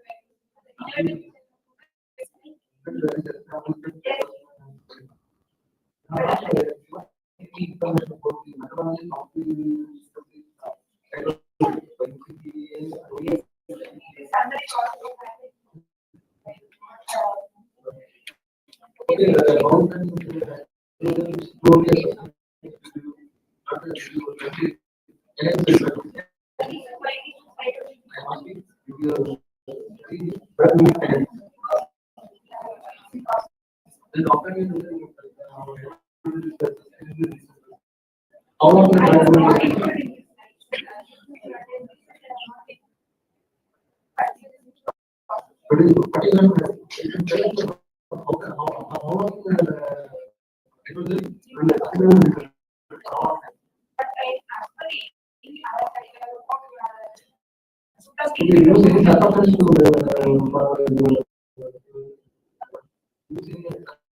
But you are not sure that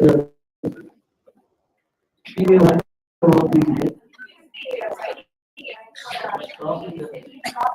it's a cross. Very good song.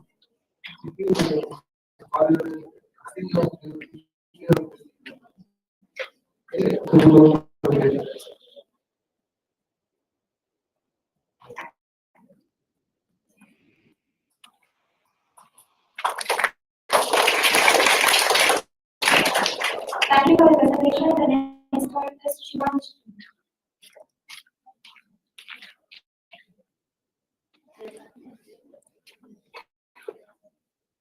Good morning, all. This is Yogeeswari, and I am currently pursuing second BSc Biotechnology from BSc External College Government. And my topic is on smart waste applications using solar energy, AI powered robots. So let's get to the concept.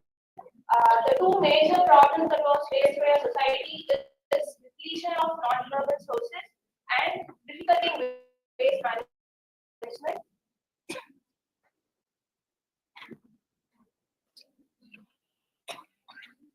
And according to the record in 2023, the solid waste generation was approximately 2.1 billion tons, which is predicted to increase in 2050 as 3.8 billion tons. So, understanding how to segregate the waste is very crucial in order to achieve waste management goals. And also, the another problem is nothing but the depletion of non-renewable sources, which was at very higher rates. And the electricity which is used, just consumed from fossil fuel is approximately 60%. So it is also crucial in order to understand the effect of solar energy in order to achieve various global challenges. And the disadvantages which was faced due to manual sorting of waste segregation is totally poor health hazards, injuries, environmental pollution, that is, the workers who are working in manual sorting process are exposed to hazardous chemicals and harmful substances, which can lead to various diseases and infections. And injuries is nothing but the workers are also exposed to heavy lifting objects and sharp objects, which can lead to injury. And there's no any surety that the waste which was managed by manual sorting are not treated properly, so which can lead to soil, air, and water pollution. So my idea was about using AI robotics in segregated ways, and also the AI robotics are run on solar energy. My robotics will be more accurate with high-speed sorting and also use solar energy in order to identify classifying part of the base materials. And my parts of robotics are neuron cortex inside solar panel, battery control system, motors and actuators. Neuron actually is an AI computer vision. An AI called computer vision system. It uses to identify and classify the materials. There are totally three components of neuron: cameras, sensors, machine learning algorithms. High resolution cameras are used in order to capture the picture of the various materials that are running through the conveyor belt, and sensors are used in order to detect the nature of material, whether it is plastic, e-waste, or metal or fiber kind of things. And machine learning algorithms, advanced technology is used in order to analyze the data, learn the pattern, and to improve the material sorting capability. Cortex, it is the system which actually sorts out the material by using machine learning algorithms. It also has three components: robotic arm, end-of-arm motion control system. Robotic arm is the mechanical arm which is used to sort out the material into respective prints. And end-of-arm, it is designed in such a way that it will be capturing different materials of different shapes and size. Motion control system, it is used in order to control the movement of the robotic arms very precisely. Inside components, it is the data analytics platform that provides real-time insights on material stream and sorting efficiency. It also has three components: data analytics software, dashboard, reporting tools. It actually stores the data and monitors the data that was done by neuron and cortex.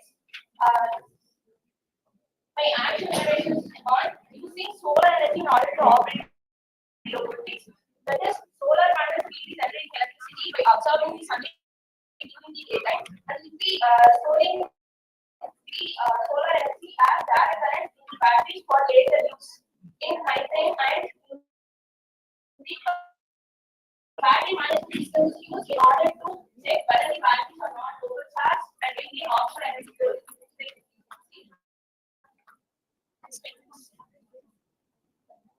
Control system is used in order to manage energy from the solar panels, RV batteries, various components like robotic arm, end-of-arm, etc.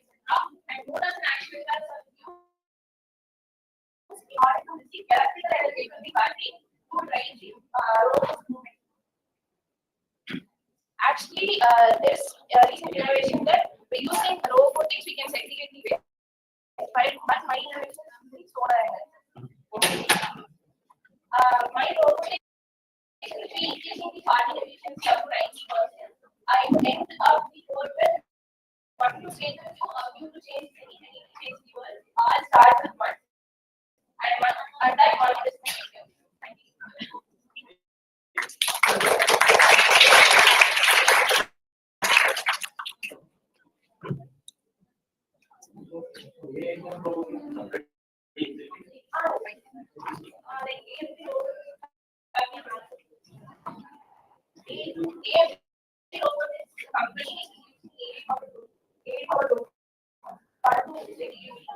India. Yeah.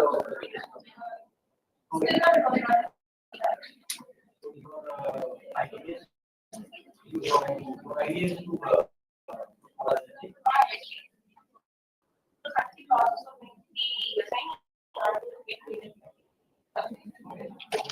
started working on this. Okay, also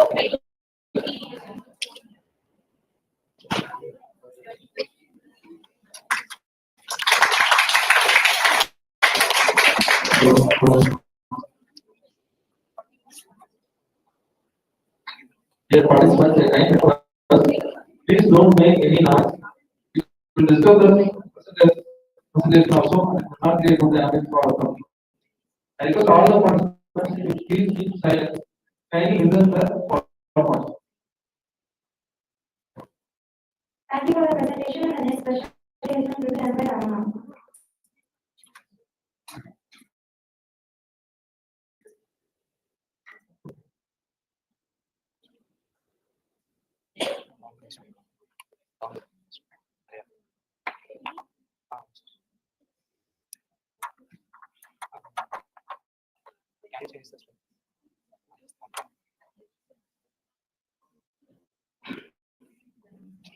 Very good afternoon to one more present here.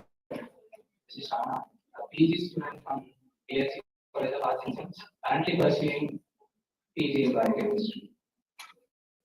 So I'm glad to inform you that this is my final year with the project, development and evaluation of data assessment cookies for diabetes. So the main objective is to develop cookies for diabetic patients. What it does it reduces the symptoms and complications of diabetes.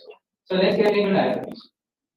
So as we all know, diabetes is a chronic metabolic disease involving inappropriately elevated blood glucose levels, not blood glucose levels. So the two main hormones involved in this is insulin and glucagon. So the role of insulin is to uptake the blood glucose by the cells. So the cells will absorb the glucose from the blood. So the glucose level will be maintained. So that is the thing. In this case of diabetic patients, the levels will be altered and it will be resistant to insulin. So we have infrared insulin action. So my project has been carried out in 4 phases. Phytochemical analysis, in vitro antioxidant analysis, anti-diabetic analysis, and the final stage is product development. So the first 2 phases are very common for every medicinal plant to assay its role. And the third one is my major anti-diabetic activity, and the fourth one is my innovation product development. So phytochemical analysis screen the various secondary metabolites or active constituents like alkaloids, flavonoids, and many more. And eventually it shows absence of tannins, lignins, and carboxylic acid. So antioxidant, while coming to antioxidant assays, it shows nearly 50% of anti-diabetic activity when compared to standard. The standard used here is ascorbic acid in DPP assay. What it does is that it screens the radical scavenging activity of the plant. So this is the graph of antioxidant assay, and you can see here the first one. It shows nearly 50% DPPH radical scavenging activity as compared to. So next comes the anti-diabetic activities of the plant sample. So I have said 3 procedures. The first one is glucose uptake. The second one is inhibition of alpha amylase, and the third one is inhibition of alpha glucosidase. So glucose uptake have been assayed in these cells, how efficiently it takes up glucose from the blood cells. The second one is alpha amylase activity and alpha glucosidase activity. Both are similar but different in functions. The thing is that alpha amylase converts polysaccharides to disaccharides, and the alpha glucosidase converts disaccharides to monosaccharides. Okay.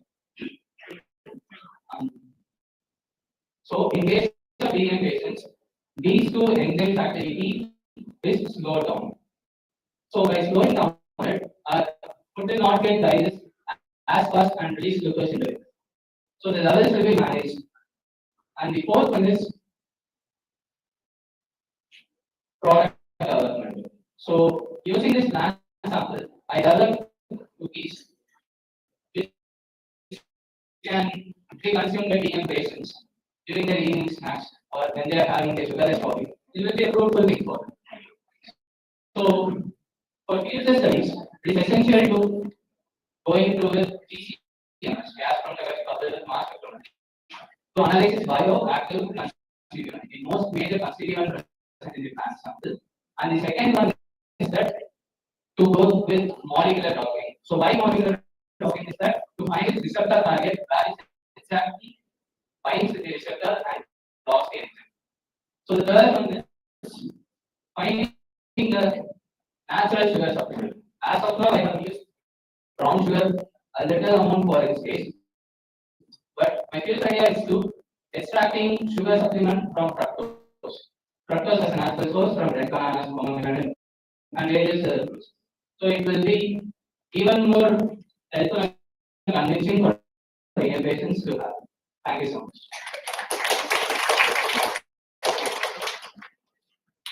Good presentation. Just deep for all, because diabetes is one of the major problems. So you have to complete So, like I think it's a glycemic index, but I carried sensory analysis. So I what's the plan? Hyperglycemic and hyperglycemic, hyperglycemic. Sorry, I forgot to mention that. you also mentioned because diabetes is a key for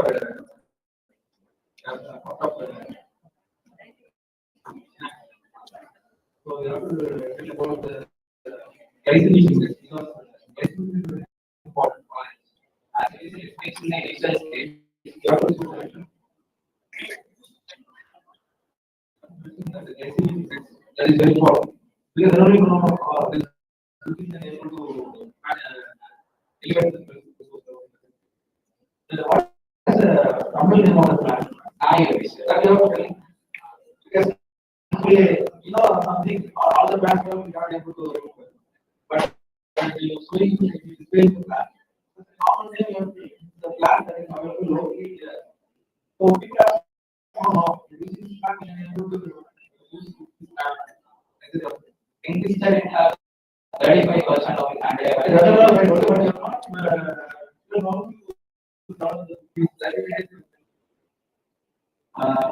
you actually you are developing the cookies, is what actually when you have to show the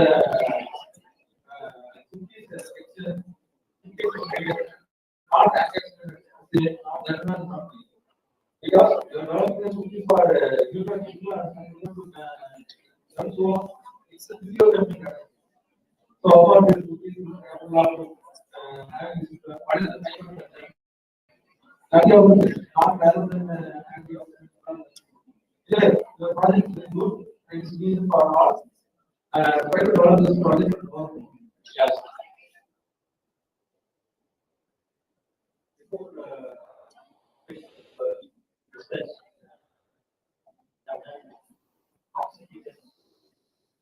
discuss, all this is a wide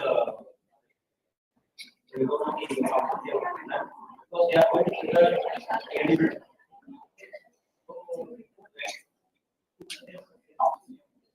And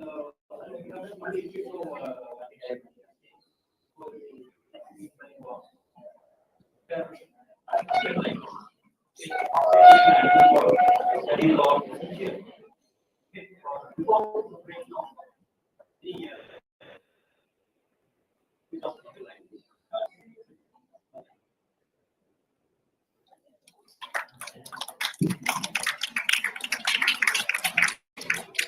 And I asked him for earlier, I want everybody to stay in the Havana till the presentation completes.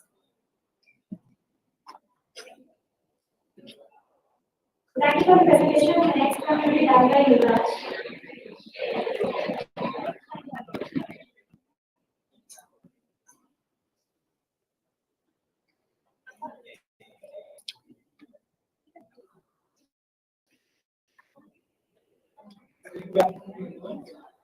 Good afternoon, everyone. I'm Yuvraj from SME College of Marketing. I'm a biotechnology student, graduated by Dr. B. Arun Kumar, and this is my phone. And it's my current MSc Biotechnology project, which I had completed the same topic as the two main topics in the project. That is the biosheet model, that is the bioinformatics tool.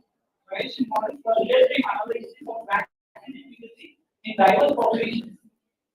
Like developing a bioinformatics tool to test the efficacy of different types of vaccines in diverse populations. So how the vaccines work correctly. These are the studies I'm currently pursuing as a project, currently doing a project to develop a software, software to test the efficacy of vaccines and not only vaccines and also various things like CO2 mitigation and various other strategies to develop a software. What is the violation model? It is a statistical method that used to determine values from a large amount of data. Why the information for vaccines? Real-time analysis, like they collect information, previous information, and predict the efficacy. Like certain age group people are vaccinated, means they collect the information from the previous studies and test the efficacy of the newly vaccinated people. Why do you use this? They adapt these softwares adapt quickly to the new data and can predict the expected outcome. Like if a particular persons are vaccinated, they can they are likely to show some effectiveness. That effectiveness can be used to predict the upcoming effectiveness of the newly vaccinating going to vaccinate people. What is the problem treatment? Challenge is vaccine efficacy analysis. Like vaccine may be efficient based on age, gender, ethnicity. Like based on these categories, vaccines may work according to the new virus variants can reduce vaccine effectiveness. So to improve and check the effectiveness of vaccine, these software are used to predict the efficacy. Why do we need Bayesian models to improve updating prediction, like giving old values and predicting new values? My objective is to build a model that how will vaccines work in different age groups of people, like based on the categories of age, health, and the second objective is the model can update me with new information. Like by giving new information, they can predict the expected or outcomes in real life that will be accurate. Then the third objective is to help doctors and health officials make better decisions based on the software predicted outcomes. What is the Bayesian framework? It is a statistical analysis software that analyzes the previous data and can predict the upcoming events. Like the components of the Bayesian framework are what we already know. That is the previous information, the likelihood, how the data fits into the programming code, they proceed, how the network understands the data. Like we are testing a sample pH molecular weight like that can be in our laboratory we can test in a small quantity, but in very large amount we can predict by providing how much data we provide, that much the prediction accuracy will be very Bayesian method.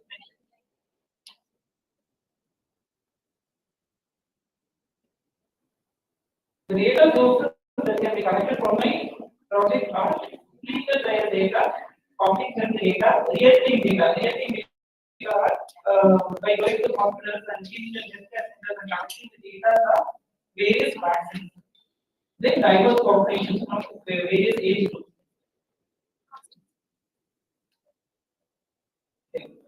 Methodology, the model development, choosing the right data, like whether in which particular area the vaccine is injected. I choose data from the like from various age groups, various kinds of people, and diseased people or non-diseased people.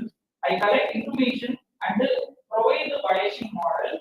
Then I build the Bayesian model to predict the information for large data.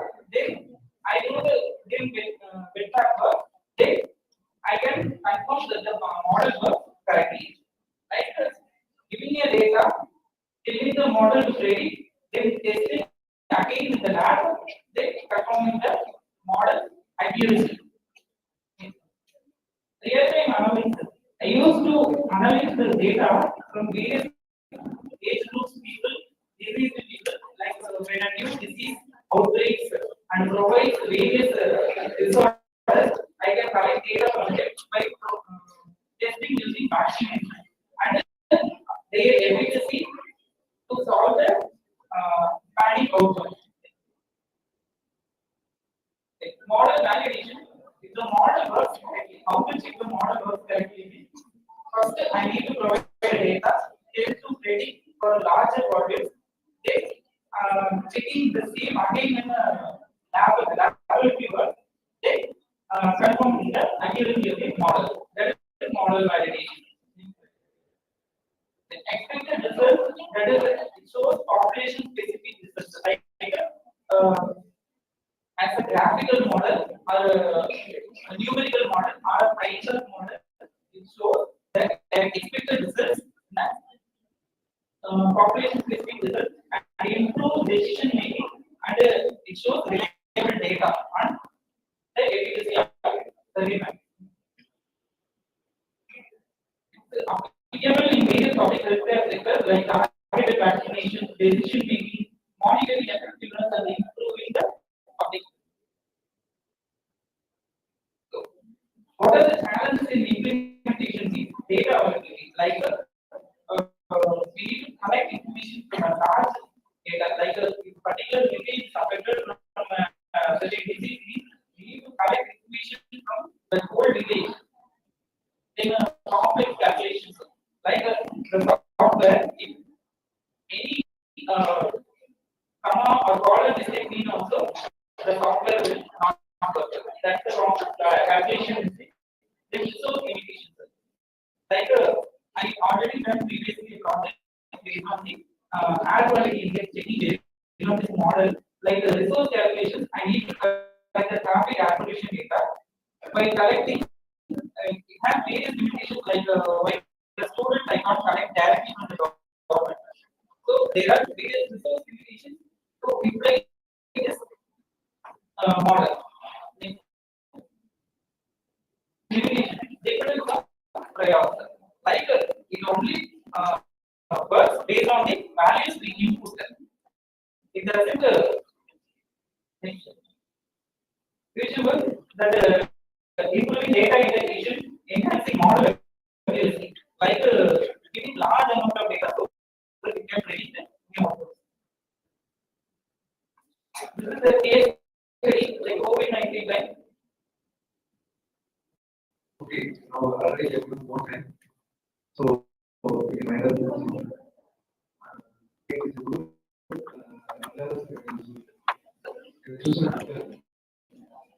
No, sir, by programming. so, we are probably available. Already done to investigation. Then algorithm investigation in a particular area. Now,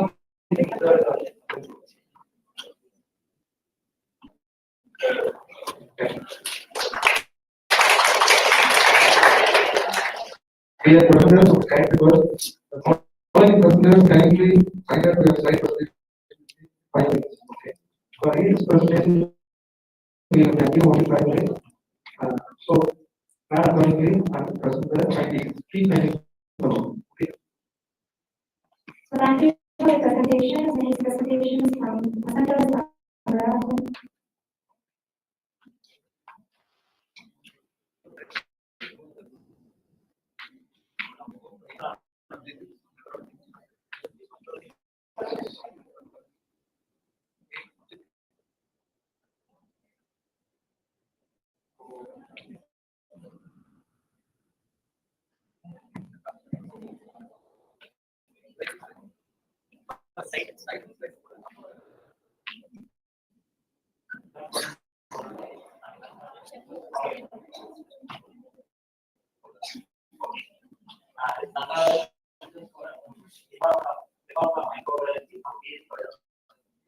I'm here to present on the topic of development of antibacterial and antifungal machine on cotton fabric using recombinant nanoparticles under the guidance of Prof. My objectives are to find out the best method for the preparation of the zinc oxide nanoparticles and to characterize the prepared zinc oxide nanoparticles and to assess the finished nano piecing to take the fabric treatment with the zinc oxide nanoparticles to assess the treated nano zinc oxide particles in the surface molecules of the fabric and to analyze the antimicrobial activities for the zinc fabrics using the standard area gauge method and to assess the long cycle of the zinc zinc oxide nanoparticles are synthesized by using the direct distillation method. The zinc chloride and the sodium carbonate are used. The synthesized zinc oxide particles are characterized by various physical and chemical characteristics. Zinc analysis was done to check the average size of the particles and the XRP were done to check the crystallinity of the nanoparticles. The nanoparticles were coated onto the cotton fabric using the bag method. 7% of the citric acid was used and later the antimicrobial efficiency of the treated cotton fabric were tested under the standard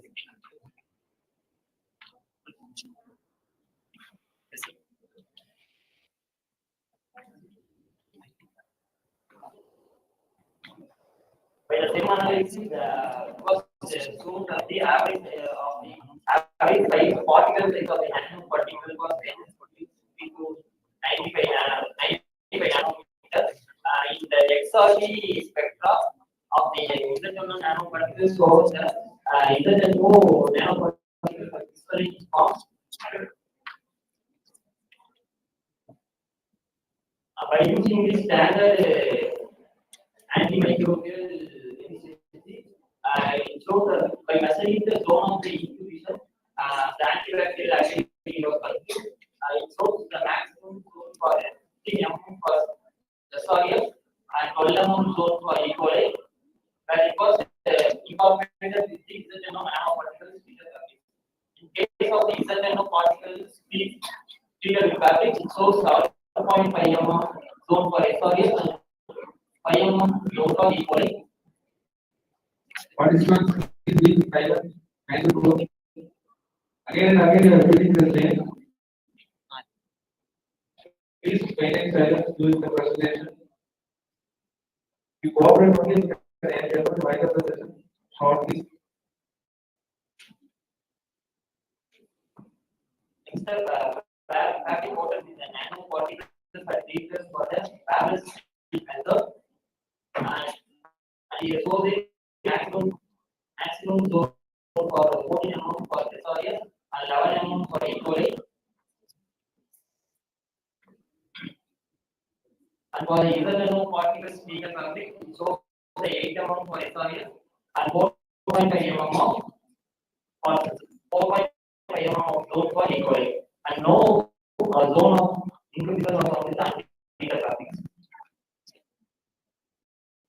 For the antifungal activity, treated fabrics are based on to the SPR and it shows the zone of maximum zone of incubation for the trichoderma species as the incubation of 23 nm. And for these 40 zinc oxide nanoparticles, whereas for the zinc oxide particles, it shows the 20 mm zone for trichoderma, 15 mm zone for aspergillus, and 17.5 mm zone of penicillin, and no zone for these for the untreated fabrics. And these graphs shows the washing durability of the treated fabrics, where the antibacterial efficiency were constant up to the 20 cycle. Conclusions, direct ventilation method was used for the elimination of synthesis of particles. Synthesized particles were characterized physically and chemically by using the thermalization. The particles differ in the rate of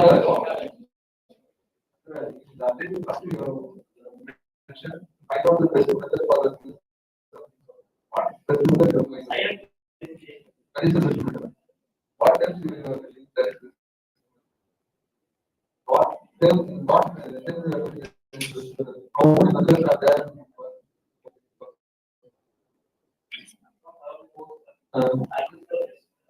What question you are the direct question means what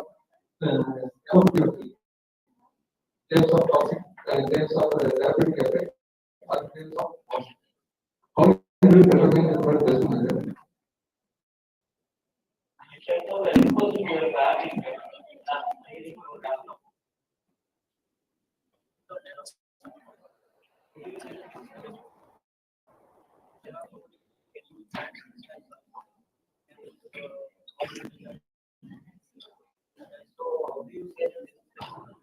So you only mentioned the partial micro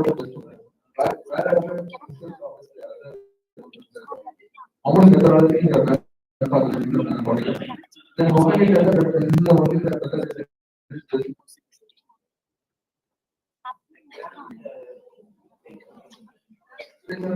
you have to go because you are giving I don't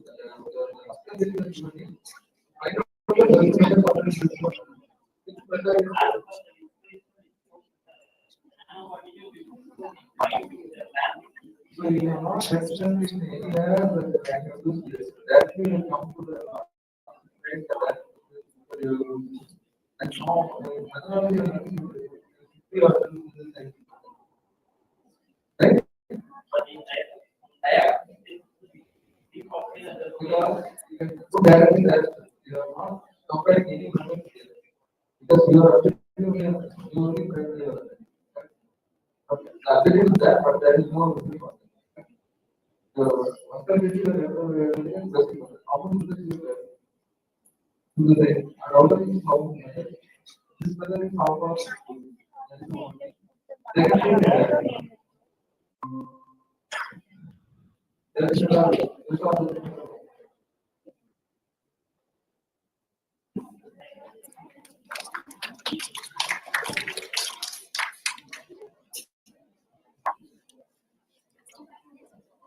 Thank you for the presentation. Next presentation will be on this concept. Can I get the point?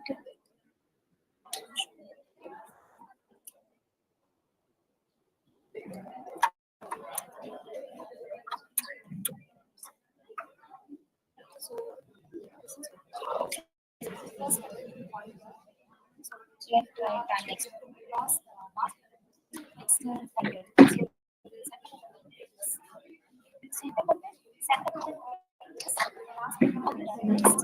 Thank you.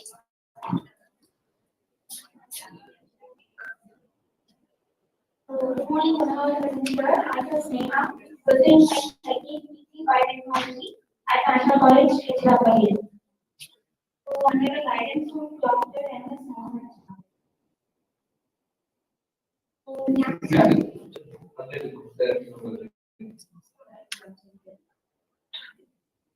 So, my objective is to direct synopsis to it from better on business using both short methods and to separate their different type of actions and non-cooking also use part. So, determining the hierarchy of the separated fractions at the various stages. For the overview, I have been followed for my environment part. So, writing synopsis from user experience and separating their subtractions like food part, protein part, and non-protein part. Applying the MCU7 and A by 1. MCU7 is the breast cancer cell line and A by 1 is the lung cancer cell line. So, after reading this,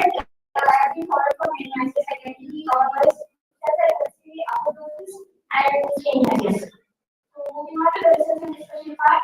So initially I have been on continuously to assist several availability and metabolic activities. So I'm persistent devices. By this following activities has been performed. So self-efficacy. To determine the distribution of cell population and various stages of cell cycle, we are going to on cell cycle area. So this graph representing the cells treated with the crude part of genomic fluid. Here we can see the increasing peak of peak here, which at the S space representing that this genomic fluid is not having immunity to cell proliferation at the S space. In other terms, it's preventing the cell to complete their DNA reactions.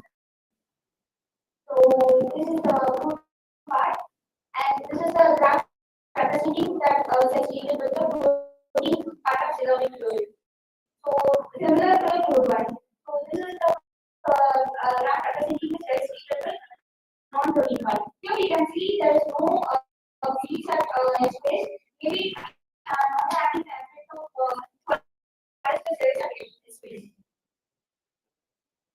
So moving on to the next slide, all those generation states.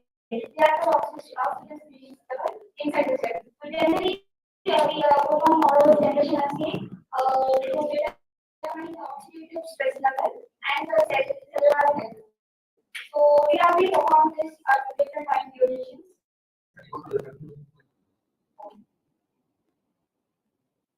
Then we have been performed this in 3 different functions.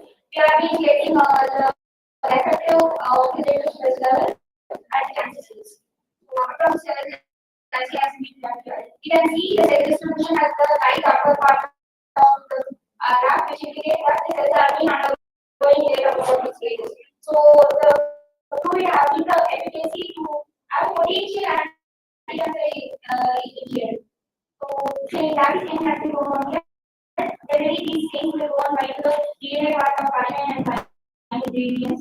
By that, we can clearly visualize the nuclear readiness of the cells. By that, we can determine the operating state of the cell. So, the different branches of the genomic fluid having a significant cytotoxicity against A509 and cells. So, this study established a foundation for further research on the mechanism of action of genomic fluid compound in the DNA part of the application. So, I am thanking for my entire team for making this project. This project has been funded by this was our annual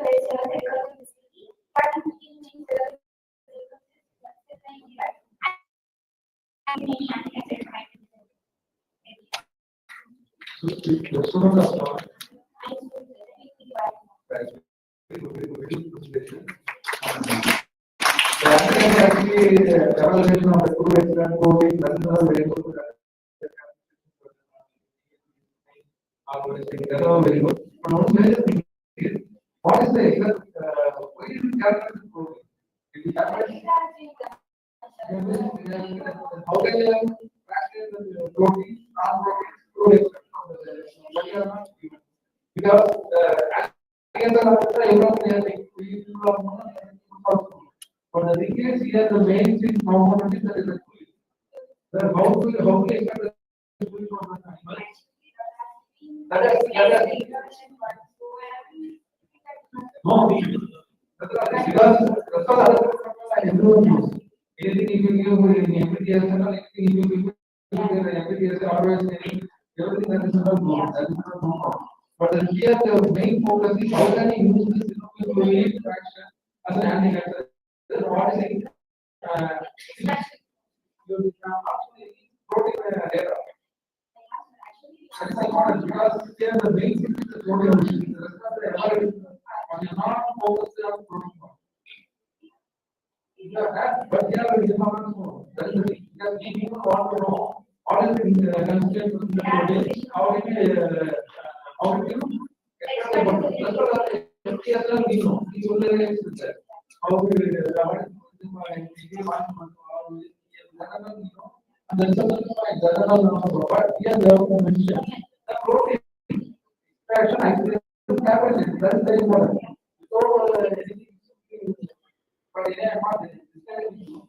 But the protein, which is very important. So that is the one of the main thing. Without protein, you cannot do all those activities. Simply, even the information that extra the protein, they have. So anyway, it's good work.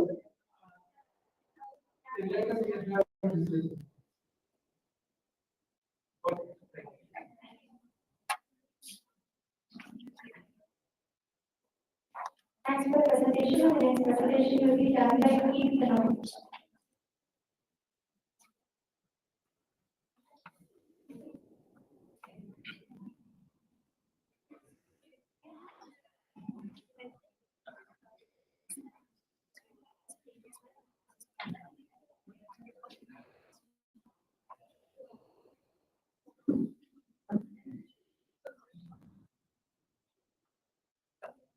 Good afternoon, everyone. Myself, Yogeeswari from Department of Biochemistry, PhD student, PhD holder part of science. It is a review. I will write a very quick personalized medicine and transforming. Yes, sir. Less than 5 minutes. Don't say just because actually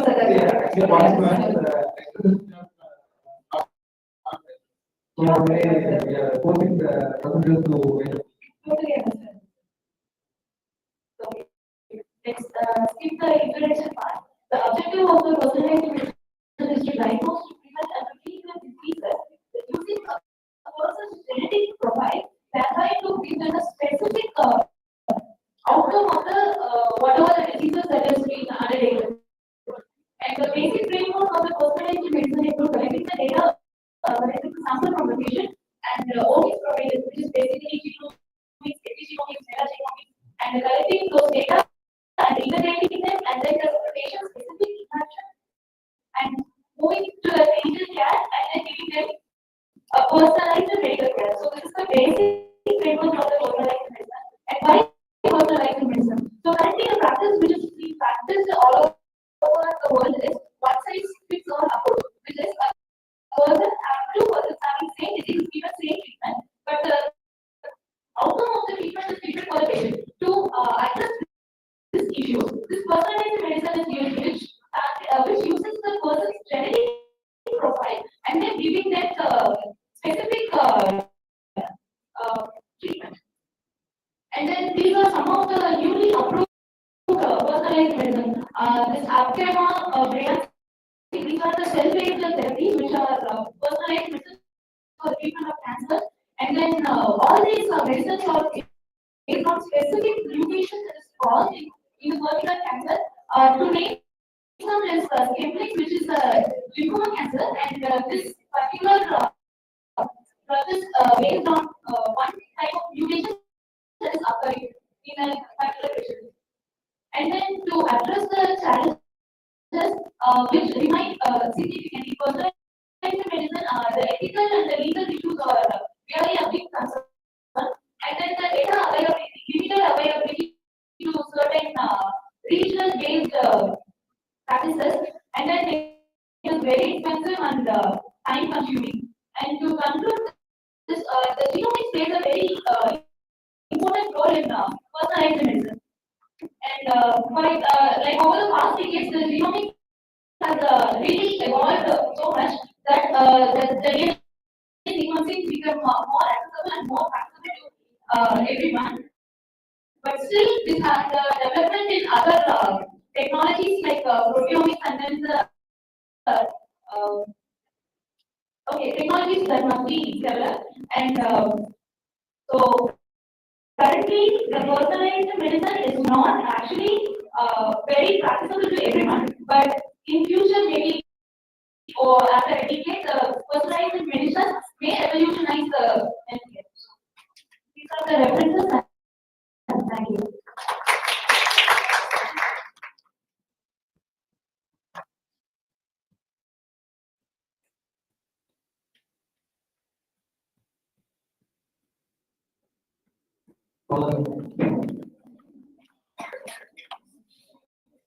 So that's it for the short plan, and the main thing that we should start with is the jobs, and everyone might go for lunch.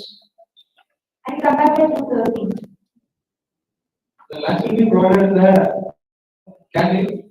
So all of you can go to the canteen, get the product and have your lunch and be back in the same venue by 2:30. Please be stick on time so that we can go for